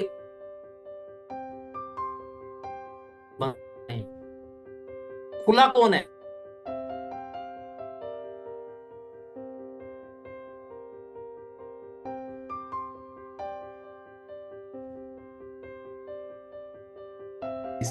तो हम उनके पास में जाएंगे तो दे कैन ओपन अस। जैसे अभी अभी हमने पढ़ा कि ग्रंथियों को भेद देता है ये। तो ये लोग जो हैं हमारे हमारे अंदर में जो मोह रूपी जो ग्रंथियां हैं, इन ग्रंथियों को वो भेद देते हैं हमारे अंदर। ये हमारे को समझना होगा कि हमारे को जो हम शरण ले रहे हैं, तो हम शरण हमारे को किसकी लेनी है। We should go to the right person, we should not go to any bounded person. जो ऑलरेडी बंधा हुआ है वो हमारे को क्या खोल पाएगा, वो तो स्वयं बंधा हुआ है। तो फिर अर्जुन के मन में प्रश्न आता है, तो प्रकृति के तीनों गुणों वाली मेरी देवी शक्ति को पार कर पाना कठिन है, तो अर्जुन कहता है कि इसको कैसे जाने, हम इसको कैसे जाने। तो शरणागत होकर जाना जा सकता है। तो क्या अर्जुन के मन में फिर प्रश्न आता है, क्या सभी समर्पित या शरणागत हो जाते हैं। भगवान अब आप मेरे को ये बताओ, क्या सभी समर्पित हो जाते हैं। तो मुश्किल लग रहा है आप जो बता रहे हो, इन कंडीशंस को पार कर पाना जो बंधे हुए जीव हैं कैसे समर्पित करेंगे अपने आप को। तो फिर भगवान 7.15 में बताते हैं कि जो व्यक्ति जो निपट मूर्ख हैं, पहला जो मनुष्यों में अधम हैं, दूसरा जिनका ज्ञान माया द्वारा हर लिया गया है, तीसरा तथा जो असुरों की नास्तिक प्रकृति को धारण करने वाले हैं, यह है चौथा। ऐसे दुष्ट लोग मेरी शरण ग्रहण नहीं करते। तो यहाँ पे कौन कौन लोग, कौन कौन जीवात्माएं जो हैं वो भगवान की शरण में जाते हैं, और कौन जीवात्माएं हैं जो भगवान की शरण में नहीं जाते हैं, भगवान उसको बड़े विस्तृत रूप में बता रहे हैं कि जो लोग निपट मूर्ख हैं, मीन्स मूर्ख का मतलब वो जो मूड है। यहाँ पे अगर आप श्लोक देखोगे तो उसमें मूढ़ा बोला गया है, इन लोगों को ना मूड है। मूड व्यक्ति कौन है, जो कठिन परिश्रम कर रहा है, पशुओं की तरह कार्य कर रहा है, दिन रात काम करता रहता है और अपने श्रम का लाभ स्वयं उठाना चाहता है, और भगवान को उसे कुछ भी कोई अर्पित नहीं कर कुछ अर्पित नहीं कर देना चाहता। तो ऐसा व्यक्ति जो है वो मूड कहलाता है। जैसे गधा होता है, सारा दिन काम करता रहता है। तो बेसिकली हमारे को मूड नहीं बनना है। यहाँ पे हमारे लिए जो मैसेज है, वी शुड नॉट बिकम मूड। गधे की तरह ना हम लगे रहें। फिर कहते हैं नराधाम, अर्थात जो मनुष्यों में अधम है। अधम का मतलब क्या हुआ, अधम। अधम का अर्थ है जो सबसे नीच है, जो सबसे गिरा हुआ व्यक्ति है, नीच व्यक्ति जो है। जो मनुष्य सामाजिक राजनीतिक दृष्टि से तो उत्पन्न है, किंतु जिसका कोई धर्म नहीं है, they only work for money, ऐसे लोग नराधाम कहलाते हैं, नराधम कहलाते हैं। और तीसरी श्रेणी है जिनका ज्ञान माया के द्वारा हर लिया गया है। ऐसे व्यक्ति जो ज्ञानी तो हैं, जिनके पास में ज्ञान है, नॉलेज है, लेकिन क्या है कि they are so much opulent with their knowledge, they don't understand कि सामने कौन है कौन नहीं है। they are so elevated, they think they are so elevated, बहुत उच्च श्रेणी में हैं अपने आप को समझने वाले लोग। जैसे फॉर एग्जाम्पल, जैसे फिलोसफर्स होते हैं, दार्शनिक जिनको कि हम लोग बोलते हैं, पोएट्स हो गए, कवि, साहित्यकार, वैज्ञानिक, तो इनको क्या भ्रांति क्या रहती है इन वैज्ञानिकों को या इन ऐसे फिलोसफर्स को, कि हम सब कुछ क्रिएट कर रहे हैं। There is nobody like God, ऐसा भगवान करके कुछ भी नहीं है। फिर चौथी श्रेणी आती है नास्तिक प्रवृत्ति वाले लोगों की, जो कि आसुरी सिद्धांतों को मानते हैं। ये खुले रूप से नास्तिक हैं बेसिकली, जो भगवान से द्वेष रखते हैं ऐसे लोग। ये 4 प्रकार के लोग जो हैं, भगवान कह रहे हैं ये लोग मेरी शरण के अंदर में नहीं आते हैं। फिर भगवान बोलते हैं 16 में कि हे भारत श्रेष्ठ, 4 प्रकार की पुण्य आत्मा मेरी सेवा करती है। कौन कौन सी हैं ये? आर्त, जिज्ञासु, अर्थार्थी तथा ज्ञानी। आर्त मतलब कौन है? आर्त किसको बोलेंगे? जो लोग पीड़ित हैं, विपदाग्रस्त हैं। भागवतम के अंदर में जैसे गजेंद्र था, गजेंद्र को क्रोकोडाइल ने पकड़ लिया था, मगरमच्छ ने उसको पकड़ लिया था, वो छुड़वाना चाहता था अपने आप को, नहीं छुड़वा पा रहा, तो तब वो भगवान को याद करता है, मतलब विपदा में था वो, तब उसने भगवान को याद किया। तो ऐसे लोग जो पीड़ा में रहते हैं, कि भगवान कह रहे हैं ऐसे लोग मेरी शरण में आते हैं। फिर दूसरे कैसे हो गए? दूसरे हो गए जो लोग जिज्ञासु हैं, है ना, जो लोग जिज्ञासु हैं, जिनमें जानने की इच्छा है, ज्ञान की इच्छा है, जो ज्ञान लेना चाहते हैं, जिन्हें जिज्ञासा है ज्ञान की। तो ऐसे लोग जो हैं वो मेरी शरण में आते हैं। जैसे कि हम लोग भागवतम का फिर से एग्जांपल दूंगा, जिसमें जब वो जो वो ऋषि सारे एकत्रित होते हैं, तो उसमें शौनक ऋषि हैं एक, उनको जिज्ञासा है भगवान के विषय में जानने की। फिर बताते हैं अर्थार्थी। अर्थार्थी का क्या अर्थ हुआ? जिन्हें धन की आवश्यकता है, जो धन की आवश्यकता है, जो धन के पीछे पागल हैं, वे भगवान की शरण में जाते हैं, वो भगवान के पास में जाते हैं कि हमारे को कुछ दो। नॉर्मली हम सब लोग इसी इच्छा से जाते हैं भगवान के पास में कि हमारे को कुछ ना कुछ मिल जाए भगवान से। तो ऐसे ही ध्रुव महाराज भी, अगेन भागवतम का ही एग्जाम्पल माइंड में आ रहा है कि उसमें भी ध्रुव महाराज जो थे वो अपनी माता को बोलते हैं कि मैं अपने पिता से जाता और अपने परपिता से भी बड़ा साम्राज्य स्थापित करूंगा। लेकिन बाद में उनका माइंडसेट चेंज हो जाता है, वो हम भागवतम की कथा है, लेकिन मैं एग्जाम्पल के लिए आपको बता रहा हूँ। और फिर क्या आ जाता है? फोर्थ है ज्ञानी। ज्ञानी जो है बेसिकली वो कृष्ण से संबंधित ज्ञान को खोजने वाला व्यक्ति है, जिसके अंदर में लालसा है, लोल्यम है एक प्रकार का भगवान को जानने का। तो ऐसे थे शुकदेव गोस्वामी, अगेन सारे एग्जाम्पल श्रीमद् भागवतम के। तो ये सारे लोग विभिन्न परिस्थितियों में भगवान की भक्ति करते हैं, लेकिन क्या है कि ये भक्ति जो है ये शुद्ध नहीं है, ये भक्ति शुद्ध भक्ति नहीं है, because there is some expectation, there is a deal, एक कन्वर्सेशन है, एक बिजनेस है, गिव एंड टेक वाली मेंटालिटी है, ये गिव एंड टेक मेंटालिटी है। तो ये this is not bhakti, but this is the beginning of the we can say कि एटलीस्ट ये उन 4 लोगों से तो अच्छे हैं जो भगवान की शरण में नहीं जाते हैं। भगवान बोल रहे हैं उनसे बेटर हैं ये लोग, कि एटलीस्ट ये मेरी शरण में तो आ रहे हैं, चाहे डायरेक्टली आ रहे हैं, किसी मांग के लिए भले आ रहे हैं, कोई बात नहीं, लेट देम कम। लेकिन क्या है कि शुद्ध भक्ति निष्काम होती है, उसमें किसी प्रकार की आकांक्षा नहीं होती है। तो अब अर्जुन बोल रहा है कि इन चारों के अंदर में बेस्ट कौन है, सर्वश्रेष्ठ कौन है? तो 7.17 में भगवान बोलते हैं इनमें जो परम ज्ञानी है और शुद्ध भक्ति में लगा रहता है वह सर्वश्रेष्ठ है। परम ज्ञानी और शुद्ध भक्ति में लगा हुआ है वह सर्वश्रेष्ठ है, क्योंकि मैं उसे अत्यंत प्रिय हूं और वह मुझे प्रिय है, ऐसा जीव मुझे प्रिय है। तो अर्जुन फिर बोलता है कि उसे क्या विशिष्ट बनाता है भगवान, उसको क्या चीज है जो विशिष्ट करती है, दूसरे लोगों से भिन्न करती है। तो भगवान फिर 18 में बोलते हैं निस्संदेह, कि क्या नाम है, ये बताते हैं कि ये मेरी दिव्य सेवा और तत्परता, ये सर्वोच्च उद्देश्य मानते हैं ऐसे लोग। क्यों विशिष्ट, क्या उसको विशिष्ट बनाता है? कि ये चीजें उसको विशिष्ट बनाती हैं। फिर 18 में भगवान बोलते, फिर अर्जुन का प्रश्न है, क्या आपको दूसरे लोग अच्छे नहीं लगते, वो आपके प्रिय नहीं है, जो आपकी दिव्य सेवा नहीं करते, जो आपको सर्वोच्च उद्देश्य नहीं मानते, क्या वो आपको प्रिय नहीं है?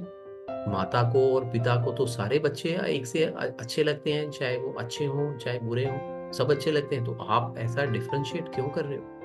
तो भगवान कहते हैं कि निस्संदेह 18 में कि ये सब उदार चेता व्यक्ति हैं, किंतु जो मेरे ज्ञान को प्राप्त होता है उसे मैं अपने ही समान मानता हूँ, वह मेरी दिव्य सेवा में तत्पर रहकर मुझे सर्वोच्च उद्देश्य को निश्चित रूप से, मुझे सर्वोच्च उद्देश्य मान के मुझे निश्चित रूप से प्राप्त करता है।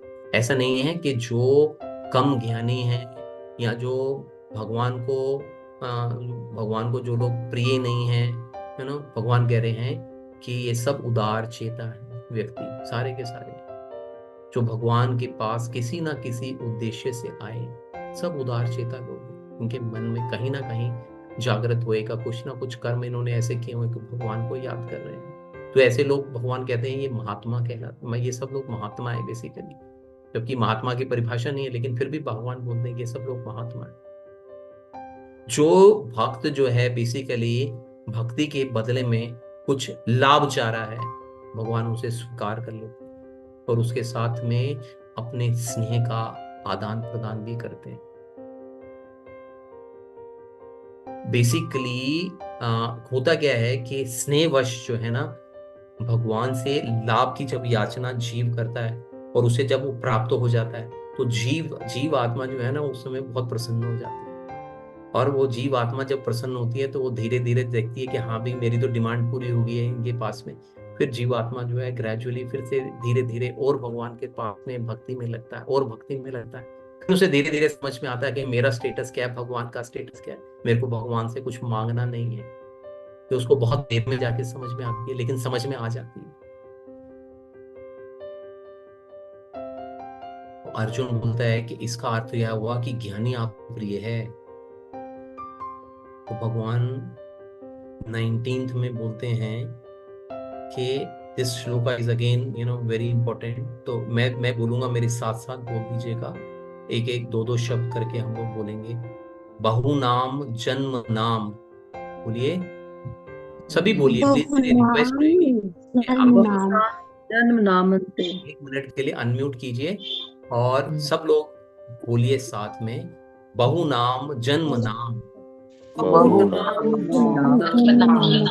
अंते ज्ञानवान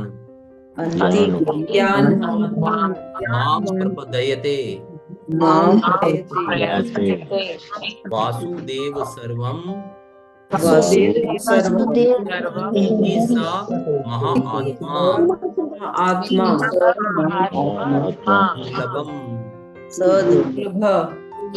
दुर्लभा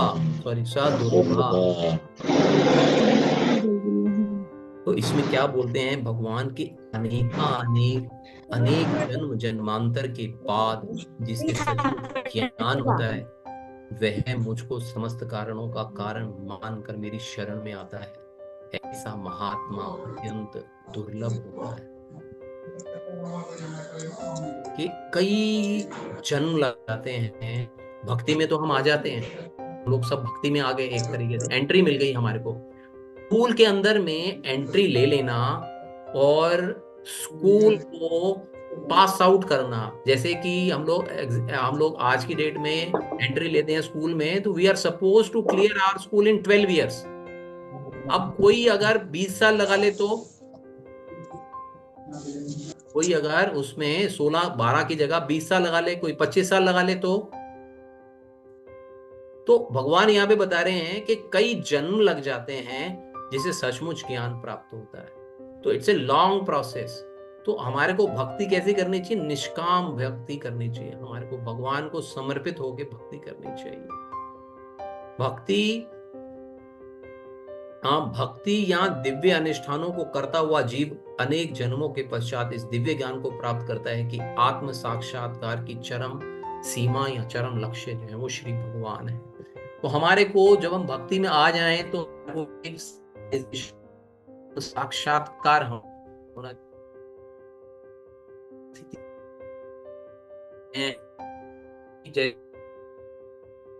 उसने बताया निष्ठा, रुचि, आसक्ति, भाव, फिर प्रेमा भक्ति, स्टेप्स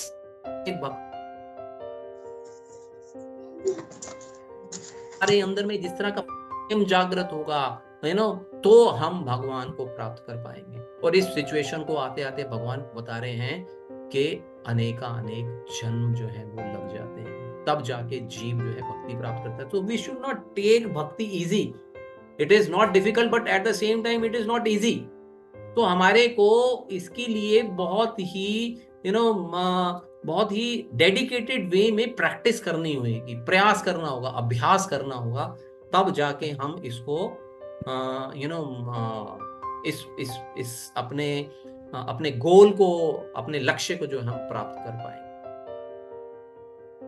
फिर अर्जुन इज वेरी जिज्ञासु। अर्जुन के मन में फिर प्रश्न आता है और कि वे कौन है जो आपको समर्पण नहीं करते किंतु अन्यों को कर देते हैं। ये तो 4 आपने बता दिए, 4 लोग आपकी शरण में नहीं आते, वो समझ में आ गया, और जो 4 लोग हैं वो आपकी शरण में आते हैं, वो समझ में आ गया। बट एक कोई और भी तो कैटेगरी होगी लोगों की भैया। एक तो वो हो गए जो भगवान को मानते ही नहीं है, एक हो गए जो लोग भगवान को किसी रूप में मान रहे हैं, कोई आवश्यकता के कारण या किसी जिज्ञासा के कारण या किसी ज्ञान के कारण, किसी कारण से मान रहे हैं। और भी कोई कैटेगरी है क्या? तो और लोग आपके अलावा और बाकी लोग और किस किस के पास में जा सकते हैं? अब ये वाला जो सेक्शन है, this section is very important because this section will clear most of our doubts about lord and demigods. उनके विषय में हमारे को इस पे पूर्ण रूप से चर्चा रहेगी इस पे। तो फिर 7.20 में भगवान बोलते हैं कि जिनकी बुद्धि भौतिक इच्छाओं के द्वारा मारी गई है, जो देवताओं की शरण में जाते हैं, जो इनकी बुद्धि भौतिक इच्छाओं द्वारा मारी गई है, वे देवताओं की शरण में जाते हैं और वे अपने अपने स्वभाव के अनुसार विशेष विधि विधानों का पालन करते हैं। देखिए, हम लोग भी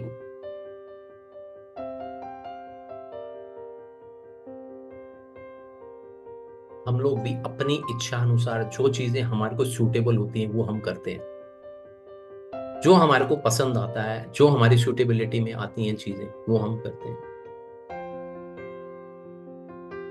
एक्चुअली क्या है कि जो लोग भगवान की शरण में नहीं जाते ना, वो निम्न गुण वाले लोग हैं बेसिकली, जिनको की तत्काल सुख की कामना है, इमीडिएट, तत्काल इमरजेंसी में उनको सब कुछ चाहिए।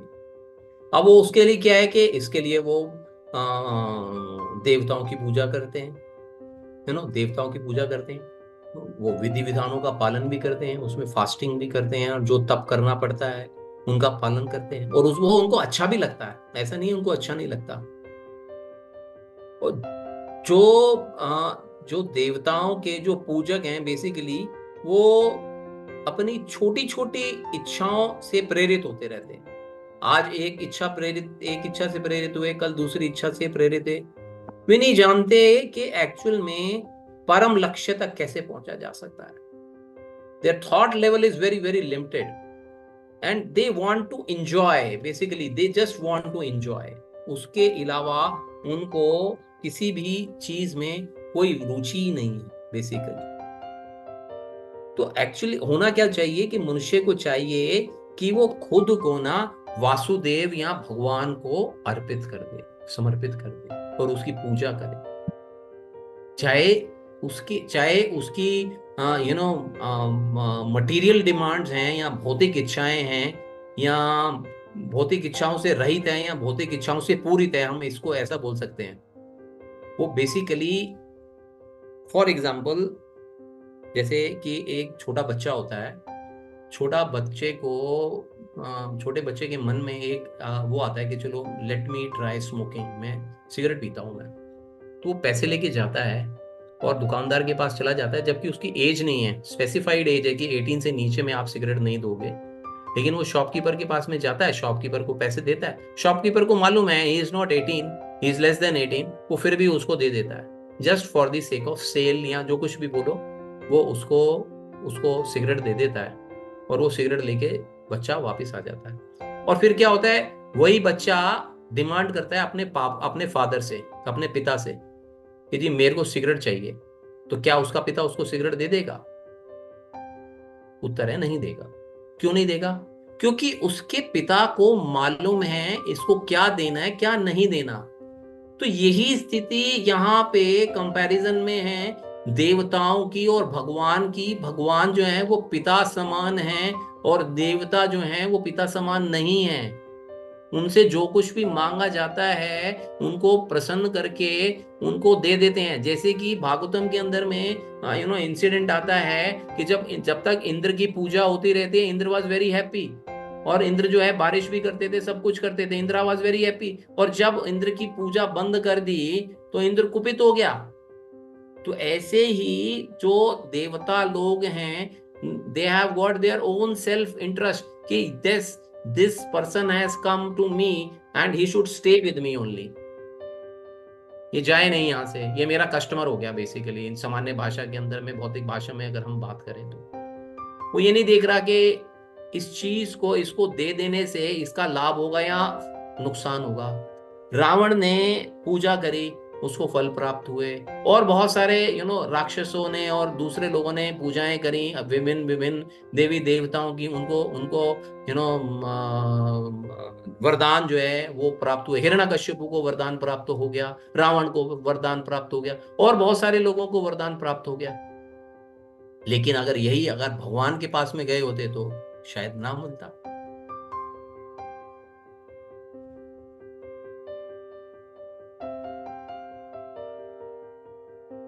अब भगवान कहते हैं कि भौतिक इच्छाओं के कारण जो देवता की शरण में जाते हैं उस और स्वभावानुसार विशेष विधि विधानों का पालन करते हैं, मैं उनकी इच्छा अनुसार उस देवता के प्रति उसकी श्रद्धा को स्थिर करता हूं।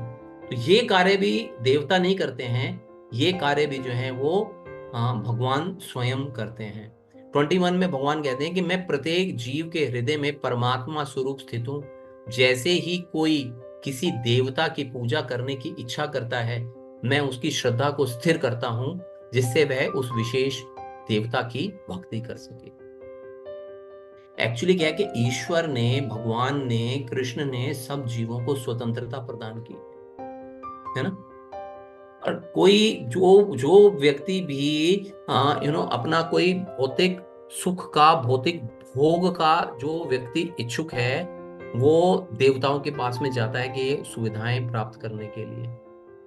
लेकिन क्या है कि भगवान जो है वो सबके हृदय में परमात्मा स्वरूप बैठे हुए हैं और सबके मनोभावों को भी जानते हैं कि इस जीव की क्या इच्छा है और इसकी पूर्ति कैसे, किस प्रकार से पूर्ति की जा सकती है।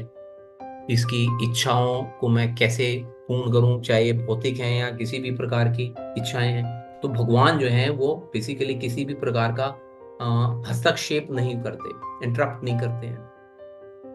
क्यों इंटरप्ट नहीं करते हैं? अगर उसको इंटरप्ट कर देंगे तो जीव को जो स्वतंत्रता मिली है या जो फ्रीडम मिली हुई है, वो फिर फ्रीडम क्या है की हुई,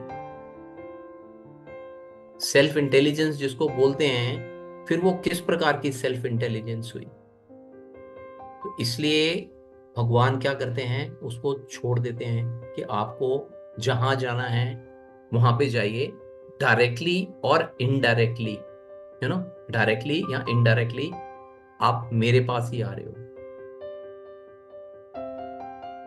अब प्रश्न ये आ जाता है कि जब सर्वशक्तिमान भगवान जीवों को ऐसी सुविधाएं प्रदान कर रहे हैं, तो क्या वो लोगों को माया के अंदर में नहीं डाल रहे हैं, है ना? माया के अंदर में नहीं डाल रहे हैं। जीव को मैंने जैसे अभी बताया कि जीव की स्वतंत्रता है, तो जो हमारे स्क्रिप्चर्स हैं उनमें भी देवताओं के पास में जाने की परमिशन है। उसमें भी हमारे स्क्रिप्चर्स भी ऐसा बोलते हैं कि जैसे कोई व्यक्ति बीमार है तो वो सूर्य देव की पूजा करता है, किसी को अच्छा वर चाहिए तो वो शिव जी की पत्नी के पास में जाता है, तो इस प्रकार से अलग अलग देवी देवताओं को पूजने के विधि विधान जो हैं वो हमारे शास्त्रों में दिए गए हैं। तो अब हमारे मन में ये प्रश्न आ सकता है कि ये तो हमारे शास्त्रों में दिए गए, आप बोलते हो शास्त्र हमारे को पढ़ने चाहिए, ये तो ड्युअलिटी हो गई, ये तो दुविधा में ये कॉन्ट्राडिक्शन हो गया दोनों आपकी बातों का।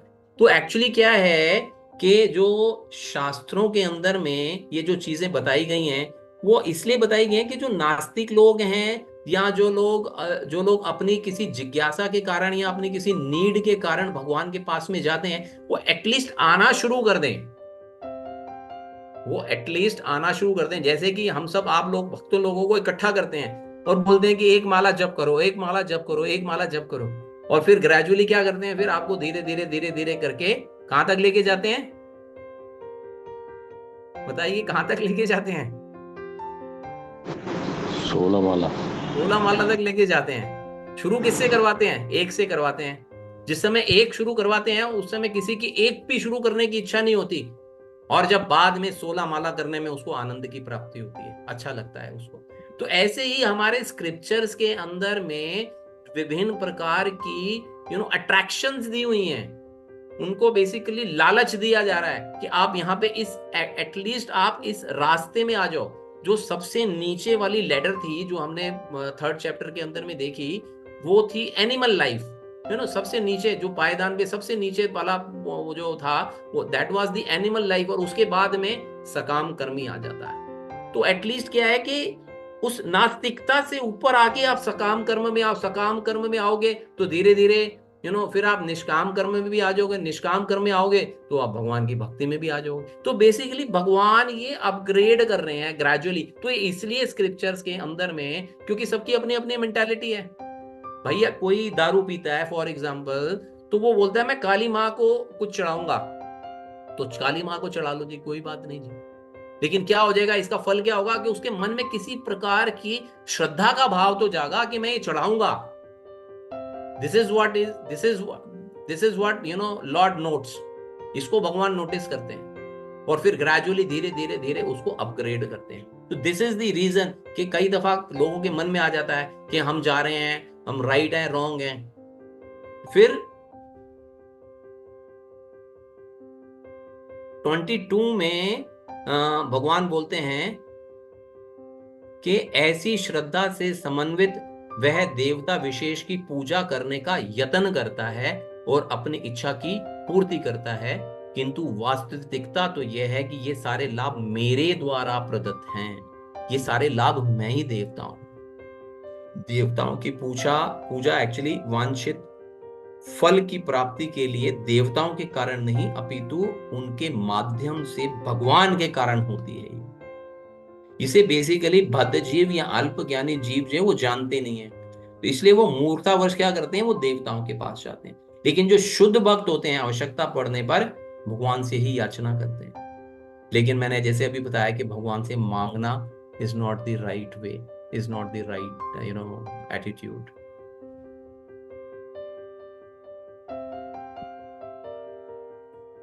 अब अर्जुन पूछता है कि ऐसी पूजा से उन्हें क्या फल मिलता है। इच्छा पूर्ति होती है, जिनके फल जो भगवान ने बताया कि सीमित हैं, क्षणिक हैं, लेकिन मेरे द्वारा दिए जाते हैं। अब अर्जुन फिर पूछता है कि इनका अंतिम गंतव्य क्या होता है। जो लोग इन देवताओं की पूजा करते हैं तो इन लोगों का गंतव्य क्या होता है। तो भगवान 23 में बोलते हैं कि अल्प बुद्धि वाले व्यक्ति देवताओं की पूजा करते हैं और उन्हें प्राप्त होने वाले फल सीमित तथा क्षणिक होते हैं। देवताओं की पूजा करने वाले देवलोक को जाते हैं, किंतु मेरे भक्त अंततः मेरे परम धाम को प्राप्त होते हैं। So this is the difference. किसी ने अगर मुंबई की टिकट कटाई है तो चेन्नई वाली ट्रेन में वो कैसे बैठ सकता है, उसको मुंबई ही जाना पड़ेगा क्योंकि उसने टिकट वहां की कटाई हुई है। नॉर्मली लोगों का क्या मत है कि देवता की पूजा कर लो या भगवान की पूजा कर लो, उसमें कोई अंतर नहीं है। सबका किसी की भी पूजा करो, अंत रिजल्ट सेम है। नॉर्मली लोगों की, हम लोग कई लोगों से मिलते हैं तो यहीं से शुरुआत करते हैं लोग, अरे किसी की भी पूजा कर लो, क्या फर्क पड़ रहा है, सबने एक ही जगह पे तो वापस जाना है। चाहे इसको पूज लूं चाहे उसको पूज लूं। Why you are giving us lecture कि नहीं जी आप कृष्ण की पूजा कर लो। Why you are trying to exploit us. क्यों हमारे को ऐसा करना चाह रहे हो, जबकि सबको एक जगह पे जाना है। किंतु ये चीज जो है वो ठीक नहीं है। तो भगवान यहाँ पे बता रहे हैं कि जिसका जो उपासक है वो उसी के वहीं पे ही जाएगा, है ना। जो सूर्य देव का उपासक है वो सूर्य लोक को जाएगा, जो चंद्र देवता का उपासक है वो चंद्र लोक को जाएगा, जो शिव जी का उपासक है वो शिव लोक को जाएगा। तो इस प्रकार से जो भगवान का उपासक है वो भगवान के लोक पे जाएगा। ये हमारा ये कैटेगरी हमारे को बहुत अच्छे से समझनी होगी इस बात को। हमारे को अपने मन से सभी प्रकार के भ्रमों को जो है वो निकालना पड़ेगा। और फिर भगवान बोलते हैं कि इसके अलावा अर्जुन एक और श्रेणी भी है जो निपट बुद्धिहीन लोगों की है। तो वो कौन है? भगवान कहते हैं 24 में कि बुद्धिहीन मनुष्य मुझको ठीक से न जानने के कारण सोचते हैं कि मैं भगवान पहले निराकार था और अब मैंने स्वरूप धारण किया है। वे अपने अल्प ज्ञान के कारण मेरी अविनाशी तथा सर्वोच्च प्रकृति को नहीं जान पाते। भगवान को नहीं जान पाते। ये बेसिकली कौन लोग हैं?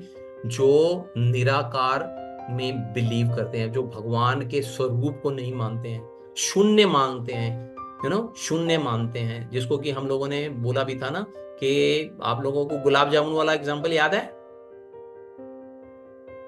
कि गुलाब जामुन का हमने एग्जाम्पल दिया था कि सबसे पहले आपको गुलाब जामुन की गंध आती है, सुगंध आती है, फिर उसके बाद में आप क्या करना प्रारंभ करते हो, फिर आप उसका रूप देखते हो, फिर आप उसको ग्रहण करते हो। तो जो पहली अवस्था है वो बेसिकली निराकार भगवान की अवस्था है, यहाँ पे निराकार। तो जो बुद्धिहीन लोग समझते हैं कि भैया भगवान का कोई रूप नहीं है, इसको किसी भी एंगल से हम लोग देख सकते हैं, तो भगवान ने इसको बायकॉट करते हैं। यहाँ पे जब वो भगवान, यहाँ पे भगवत गीता के अंदर जब भगवान स्वयं कम्युनिकेट कर रहे हैं तो वो निराकार कैसे हो सकते हैं? यहाँ तो हम बोले कि भगवत गीता जो ग्रंथ है वो बेकार है, वो दैट डजंट एग्जिस्ट, उसकी कोई मान्यता नहीं है। यहाँ तो हम इस विचार पे सब लोग आ जाएं, फिर ठीक है।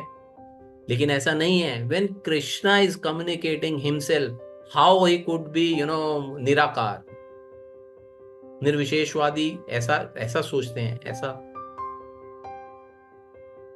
तो क्या कह रहे हैं? तो क्या वे नहीं मानते कि आपका स्वरूप शाश्वत है? भगवान 25th में बोलते हैं कि मैं मूर्खों तथा अल्पयज्ञों के लिए कभी भी प्रकट नहीं होता। मैं मूर्खों और अल्पज्ञों के लिए कभी प्रकट नहीं होता, उनके लिए मैं अपनी अंतरंगा शक्ति द्वारा आच्छादित रहता हूं, अतः वे नहीं जान पाते कि मैं अजन्मा अविनाशी हूं। तो यहाँ पे ये किसी की माइंड में ये आर्गुमेंट आ सकता है कि जब कृष्ण जब महाभारत के युद्ध के समय, जब पृथ्वी 5000 वर्ष पहले जब आए थे, तो उन्हें तो सब लोग देख रहे थे, तो सब लोगों के सामने प्रकट थे। आप कह रहे हो सबके सामने प्रकट नहीं होते, तो भगवान कह रहे हैं कि मैं वास्तव में हर एक के समक्ष प्रकट नहीं होता, है ना। तो जब कृष्ण जब यहाँ पे थे भी, तो एक एपिसोड आता है ना, उसमें जब वो शिशुपाल उनको कंडेम करता है कि जब उनको राज्यसभा के अंदर में सभा अध्यक्ष जो के लिए प्रपोज किया जाता है, तो शिशुपाल उसको अपोज करता है। तो वहां पे कौन जान पाता है, कौन देख पाता है उस समय भगवान को? भगवान उस समय तो सभी लोग प्रकट थे, वहां पे सब लोग आए हुए थे, सब प्रकार के साधु संत महात्मा सब लोग आए हुए थे। उस समय भगवान कृष्ण भी थे और बहुत सारे राजा उपस्थित थे। कितने लोगों ने उस समय पहचाना? हार्डली कुछ लोगों ने पहचाना, हार्डली कुछ पहचाना। क्या प्रेम मंजरी थोड़ा सा देखो। तो परमेश्वर को समझना, जैसे पांडवों ने देख लिया और भीष्म पिता को समझ में आ गया, तो अब भगवान कह रहे हैं मैं अभक्त व्यक्ति के आगे प्रकट अपने आप को मैं प्रकट नहीं करता हूं।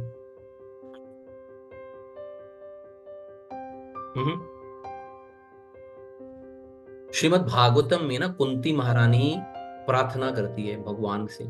क्या कहती है कि भगवान कुंती माता प्रार्थना करती है कि भगवान योग माया के आवरण से आवृत है। भगवान जो है योग माया के आवरण से आवृत है, मतलब उन्होंने योग माया के थ्रू अपने आप को छुपा रखा हुआ है, अतः सामान्य लोग उन्हें नहीं समझ पाते। ऐसे ही एक और एग्जांपल आपको देता हूं। एक ग्रंथ है ईशोपनिषद, उपनिषद जो आते हैं उसमें से सबसे पहला आता है ईशोपनिषद। उसमें मंत्र नंबर 15 है।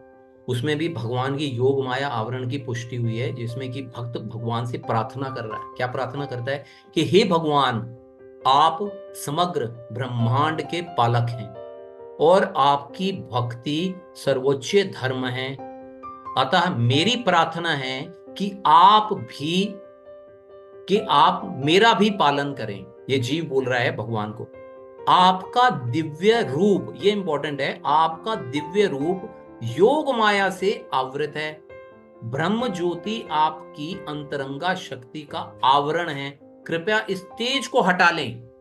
ये भक्त जो है भगवान को प्रार्थना कर रहे हैं कि आपका जब मैं दर्शन करने के लिए आता हूं, आपका तेज इतना इतना ज्यादा तेज है कि मैं आपको देख नहीं पा रहा हूं। मैं आपको देख नहीं पा रहा हूं, तो क्या करें? ब्रह्म ज्योति आपकी अंतरंगा शक्ति का आवरण है, कृपया इस तेज को हटा लें, क्योंकि वह आपके सच्चिदानंद विग्रह के दर्शन में बाधक है। तो क्या है, भगवान इसलिए हर व्यक्ति को नजर नहीं आते, केवल भक्त ही देख सकता है। और भक्त में भी जैसे उन्होंने बताया कि बहुत जन्मों के बाद कोई महात्मा व्यक्ति ऐसा होता है जो भगवान को देख पाता है या जो भगवान के दर्शन कर पाता है। तो ऐसा भक्त भगवान से प्रार्थना कर रहा है कि अपनी योग माया के अयोग माया के थ्रू आपने जो अपने आगे आवरण लगा रखा है, अपने आप को आपने छुपा के रखा हुआ है, इस आवरण को हटाओ। जैसे कि हम लोग मंदिर में दर्शन करने के लिए जाते हैं तो पर्दा लगा रहता है ना पर्दा, जब मंदिर बंद होता है, हम भगवान के दर्शन के लिए जाते हैं तो हम लोग क्या करते हैं, वहां पे बैठ के हम लोग इंतजार करते हैं वहां पे बैठ के कि कब पर्दा खुलेगा, कब दर्शन खुलेंगे, कब हम भगवान के विग्रह का दर्शन करेंगे। तो यही स्थिति है यहाँ पे। इसी स्थिति को समझाना चाह रहे हैं कि वो पर्दा जो है वो बेसिकली एक प्रकार का आवरण है। उस आवरण को जैसे ही हटता है तो भक्त क्या करते हैं, हरे कृष्णा करते हैं, भगवान के दर्शन करते हैं, गदगद हो जाते हैं भगवान के दर्शन करके, मन को शांति प्राप्त होती है, एक संबंध भगवान के साथ में स्थापित होता है। तो ये सारा चीजें जो हैं, जो लोग निर्विशेषवादी हैं, जो निराकारवादी हैं, वो इस चीज को एंजॉय नहीं कर पाएंगे। वो एक भगवान के साथ में रिलेशनशिप नहीं डेवलप कर पाएंगे, वो भगवान की सेवा नहीं कर पाएंगे। That is the difference. तो भगवान, क्या आपकी माया आपको भी ढक लेती है? तो 26वें श्लोक में भगवान बोलते हैं, हे अर्जुन, श्री भगवान होने के नाते मैं जो कुछ भूतकाल में घटित हो चुका है, जो वर्तमान काल में घटित हो रहा है और जो आगे घटित होने वाला है, वह सब कुछ जानता हूं। मैं समस्त जीवों को जानता हूं, कोई लेकिन नहीं जानता।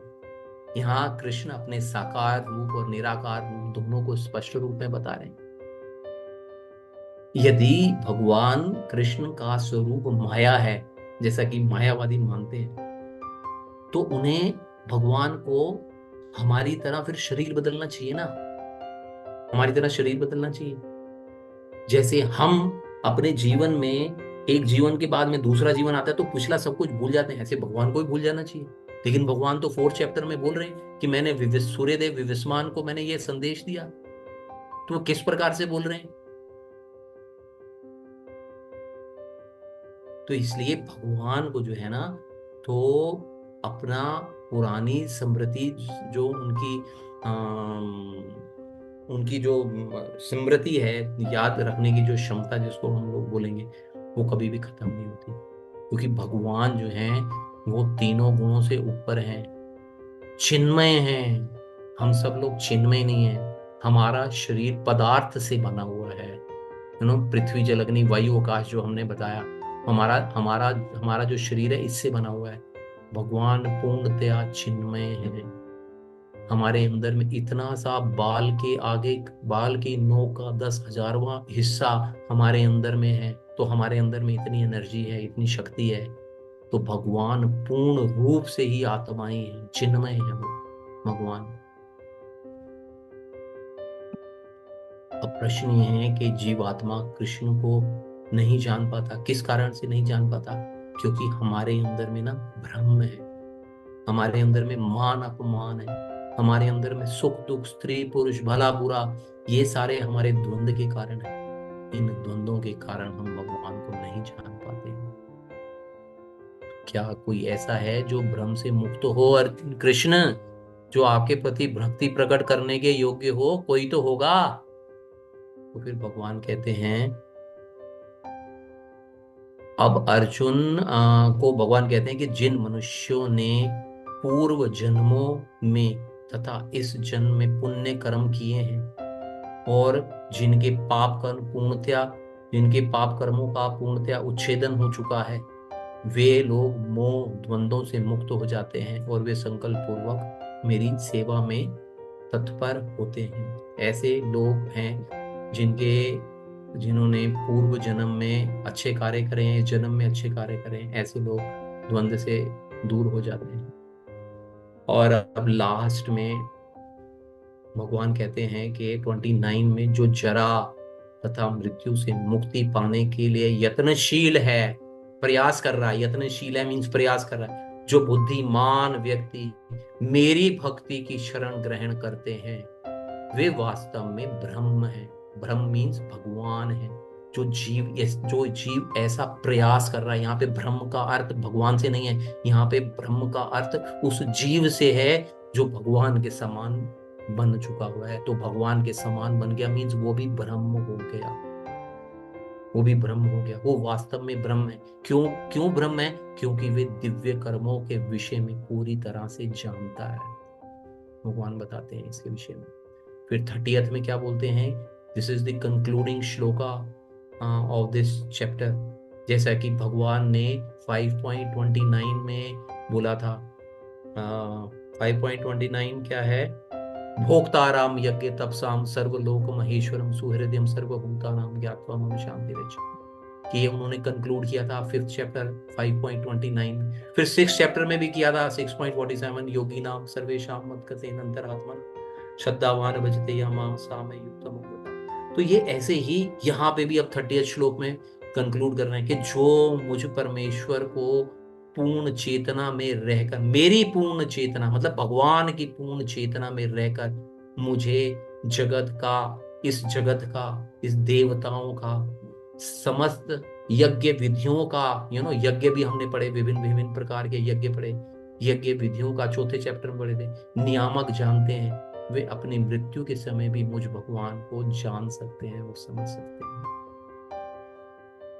एक क्या नाम था उन राजा का, क्या नाम था प्रेम मंजरी, जो लास्ट में 1 मिनट पहले क्या है? खटवांग, महाराज खटवांग की मृत्यु बिल्कुल होने वाली थी। वो देवताओं के लिए युद्ध कर रहे थे, कई समय से वो देवताओं के लिए युद्ध कर रहे थे। तो देवता, जब युद्ध समाप्त हो जाता है तो देवता लोग उनसे बोलते हैं, खटवांग महाराज आप हमारे से कुछ मांगिए, हम आपसे प्रसन्न हैं। तो केवल एक चीज मांगते हैं कि मुझे बताइए मेरे जीवन में कितना समय बाकी रह गया है। वो बोलते हैं कुछ क्षण बाकी रह गए हैं आपके जीवन के अंदर। तो उसी समय अपना सब कुछ त्याग देते हैं और उसी समय भगवान की शरण ग्रहण करते हैं, उसको मृत्यु आती है, वो भगवान के धाम में चले जाते हैं। तो यहाँ पे भी यही बता रहा है कि अपनी मृत्यु के समय भी मुझ भगवान को जाना और समझा जा सकता है। तो इसको आप इजी मत समझ लीजिएगा। तो आप सोचो हमारे को प्रैक्टिस करने की जरूरत नहीं है, हम भी खटवांग महाराज की तरह पूछ लेंगे 2 मिनट पहले कि हाँ जी हम भी भगवत धाम जाने वाले हैं। तो इसके लिए बहुत प्रैक्टिस की जरूरत होती है। हमारा 8th चैप्टर नेक्स्ट जो आएगा ना, उसमें इसके विषय में चर्चा आएगी। अंत काले च माम एव स्मरण मुक्त वाक्लेवरम या प्रयाति समद्भावम याति नास्ति यत्र संचय। इसके विषय में 8th चैप्टर में चर्चा होगी। तो इस अध्याय में उन लोगों का उल्लेख है कि कैसे दिव्य पद यानी भगवान को प्राप्त करने के अधिकारी जीव जो है बन सकता है। जो अपनी पापी, नास्तिक, मूर्ख तथा कपटी हैं, उनके लिए इच्छा और घृणा के द्वंद्व को पार कर पाना बिल्कुल आसान नहीं है, बहुत कठिन है। केवल ऐसे पुरुष जो कि भक्ति को स्वीकार करते हैं और क्रमशः भगवान के शुद्ध ज्ञान को प्राप्त करते हैं, जिन्हें धर्म के विधि विधानों का अभ्यास करने का प्रयास करते हैं, पुण्य कर्म करते हैं, पाप कर्मों से बचने का प्रयास करते हैं, और ऐसे लोग जो अपना जीवन पूरा लगा देते हैं, वे फिर धीरे धीरे भगवान की समाधि में जो है वो स्थित हो पाते हैं। इस अध्याय में बेसिकली 6 प्रकार के भक्तों का वर्णन हुआ है। 4 प्रकार के लोग तो आप समझ लीजिए कि जो भगवान ने 7.16 में बताया, 4 प्रकार के लोग हैं जो मेरे शरण में आते हैं। फिर उसके बाद में 7.29 में जो मोक्ष की इच्छा करते हैं, जो लोग भक्त, जो लोग मोक्ष की कामना करते हैं वो, और फिर 7.1 में जो प्रारंभ किया हमने, और 7.19 में उन लोगों के विषय में है कि जो लोग केवल भक्ति में बिलीव करते हैं, भगवान में बिलीव करते हैं। तो हमारे सामने लास्ट में प्रश्न है कि आध्यात्मिक पद पर आसीन होने की विधि क्या है। प्रभु जी इतना लंबा लेक्चर झाड़ दिया आपने, जाते जाते कुछ कंक्लूड भी तो करते जाओ। तो इसको क्या करना है कि हमारे को इसका किस प्रकार से प्रयास करें। तो श्रीपाद रूप गोस्वामी उपदेशा अमृत के 3रे श्लोक में बोलते हैं कि उत्साह, निश्चयात, धैर्यात, तत तत कर्म परिवर्तनात्, संग त्यागयात, शतोक्ते षड्भिर भक्ति प्रसिद्धति।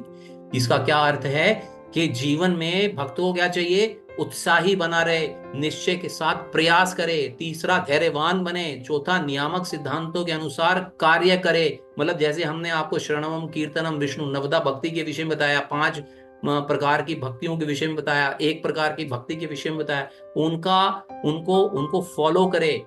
अब भक्तों का संग छोड़ दे और पूर्ववर्ती आचार्यों के चरण चिन्हों पर चले। ये कार्य करने पड़ेंगे, तब हम भगवान की भक्ति के अंदर में जा सकते हैं। शुद्ध भक्तों की संगति में कृष्ण भावना अमृत जो है, कृष्णा कॉन्शियसनेस जो है के अंदर हमारी प्रगति की संभावना होती है भक्तों के संग में जब हम बैठते हैं। क्योंकि इन महान भक्तों ने भगवान के विषय में जाना है, भगवान को क्लोजली ऑब्जर्व किया है, उनके कार्यकलापों को। तो हमारे को ये समझना चाहिए कि कृष्ण भावना अमृत का शुभारंभ ऐसे व्यक्तियों के सानिध्य में संभव है जो ऑलरेडी कृष्ण भावना भावित हैं। उनका जो संग होता है वो बेसिकली आध्यात्मिक होता है। और ऐसे मनुष्य का संसर्ग जो होता है, जो भक्त है, वो भगवान से होता है। तो ऐसे भक्त की संग से हम लोग भगवान को समझ सकते हैं और भगवान को जो है हम प्राप्त कर सकते हैं। तो अभी तक हमने देखा कि भगवत ज्ञान इस चैप्टर का नाम है कि विशिष्ट ज्ञान जो है वो क्या है, एक प्रकार का योग जो है विशिष्ट ज्ञान का योग है। फिर हमने किसके बारे में जाना? कृष्ण और उनकी शक्तियों के विषय में जाना। आपने उससे पहले देखा होगा कि जब हम कंक्लूड करते तो उसमें वर्ड लिखा होता था आप, क्योंकि वो हमारे विषय में था। वो पहले 6 चैप्टर हमारे विषय में थे, हम नेक्स्ट 6 चैप्टर जो हैं वो कृष्ण के विषय में। तो यहाँ पे इसलिए आपकी जगह पे वर्ड हमने रिप्लेस कर दिया, किससे? कृष्ण से हमने इसको रिप्लेस कर दिया। और आज के टेक अवे पॉइंट क्या है कि भक्ति जो है उसका अभ्यास लग सकता है हमारे को कि कठिन होए, लेकिन जब हम प्रयास करते रहते हैं तो यही कठिन चीज हमारे लिए सरल हो जाती है। जैसे मैंने अभी एग्जांपल दिया कि डिवोटीज जो ऑलरेडी अटैच्ड हैं, they started their chanting with 1 round. उस समय उनको 1 राउंड भी भारी लगता था, आज वो 16 राउंड बहुत आसानी से कर लेते हैं। तो भक्ति का अभ्यास प्रारंभ में हो सकता है कि आपको कठिन लगे, लेकिन ये कठिन नहीं है, ये सरल है। और क्या है कि ये कब सरल लगेगा आपको? जब आपके अंदर में निस्वार्थता होगी, निस्वार्थ भाव से आप अपना समय देंगे तो भगवान आपको अपनी ओर आकर्षित करेंगे। तो क्या है कि भक्ति जो है वो निस्वार्थता वाले जीव को आकर्षित करती है। तो समझिए, क्या समझें? कौन है स्वतंत्र? क्या आप स्वतंत्र हैं? आप विचार कीजिएगा इस बात पे। क्या आप स्वतंत्र हैं? इतना सुनने के बाद में आपको लगता है तो आपको क्या करना चाहिए? समर्पण करना चाहिए हमारे को। यही हमारी कुंजी है, समर्पण। और इस चैप्टर के जो महत्वपूर्ण श्लोक हैं, तो सबसे पहला श्लोक है, फिर 14 श्लोक है और 19 श्लोक है। तो इस प्रकार से हमने अपने इस चैप्टर को हम लोगों ने कंक्लूड किया, क्लोज किया।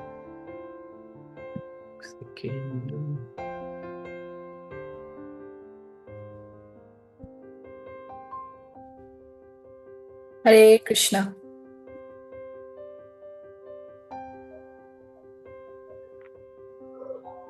हाँ, एक सेकंड, क्लोज नहीं हो रहा, लेट मी क्लोज इट।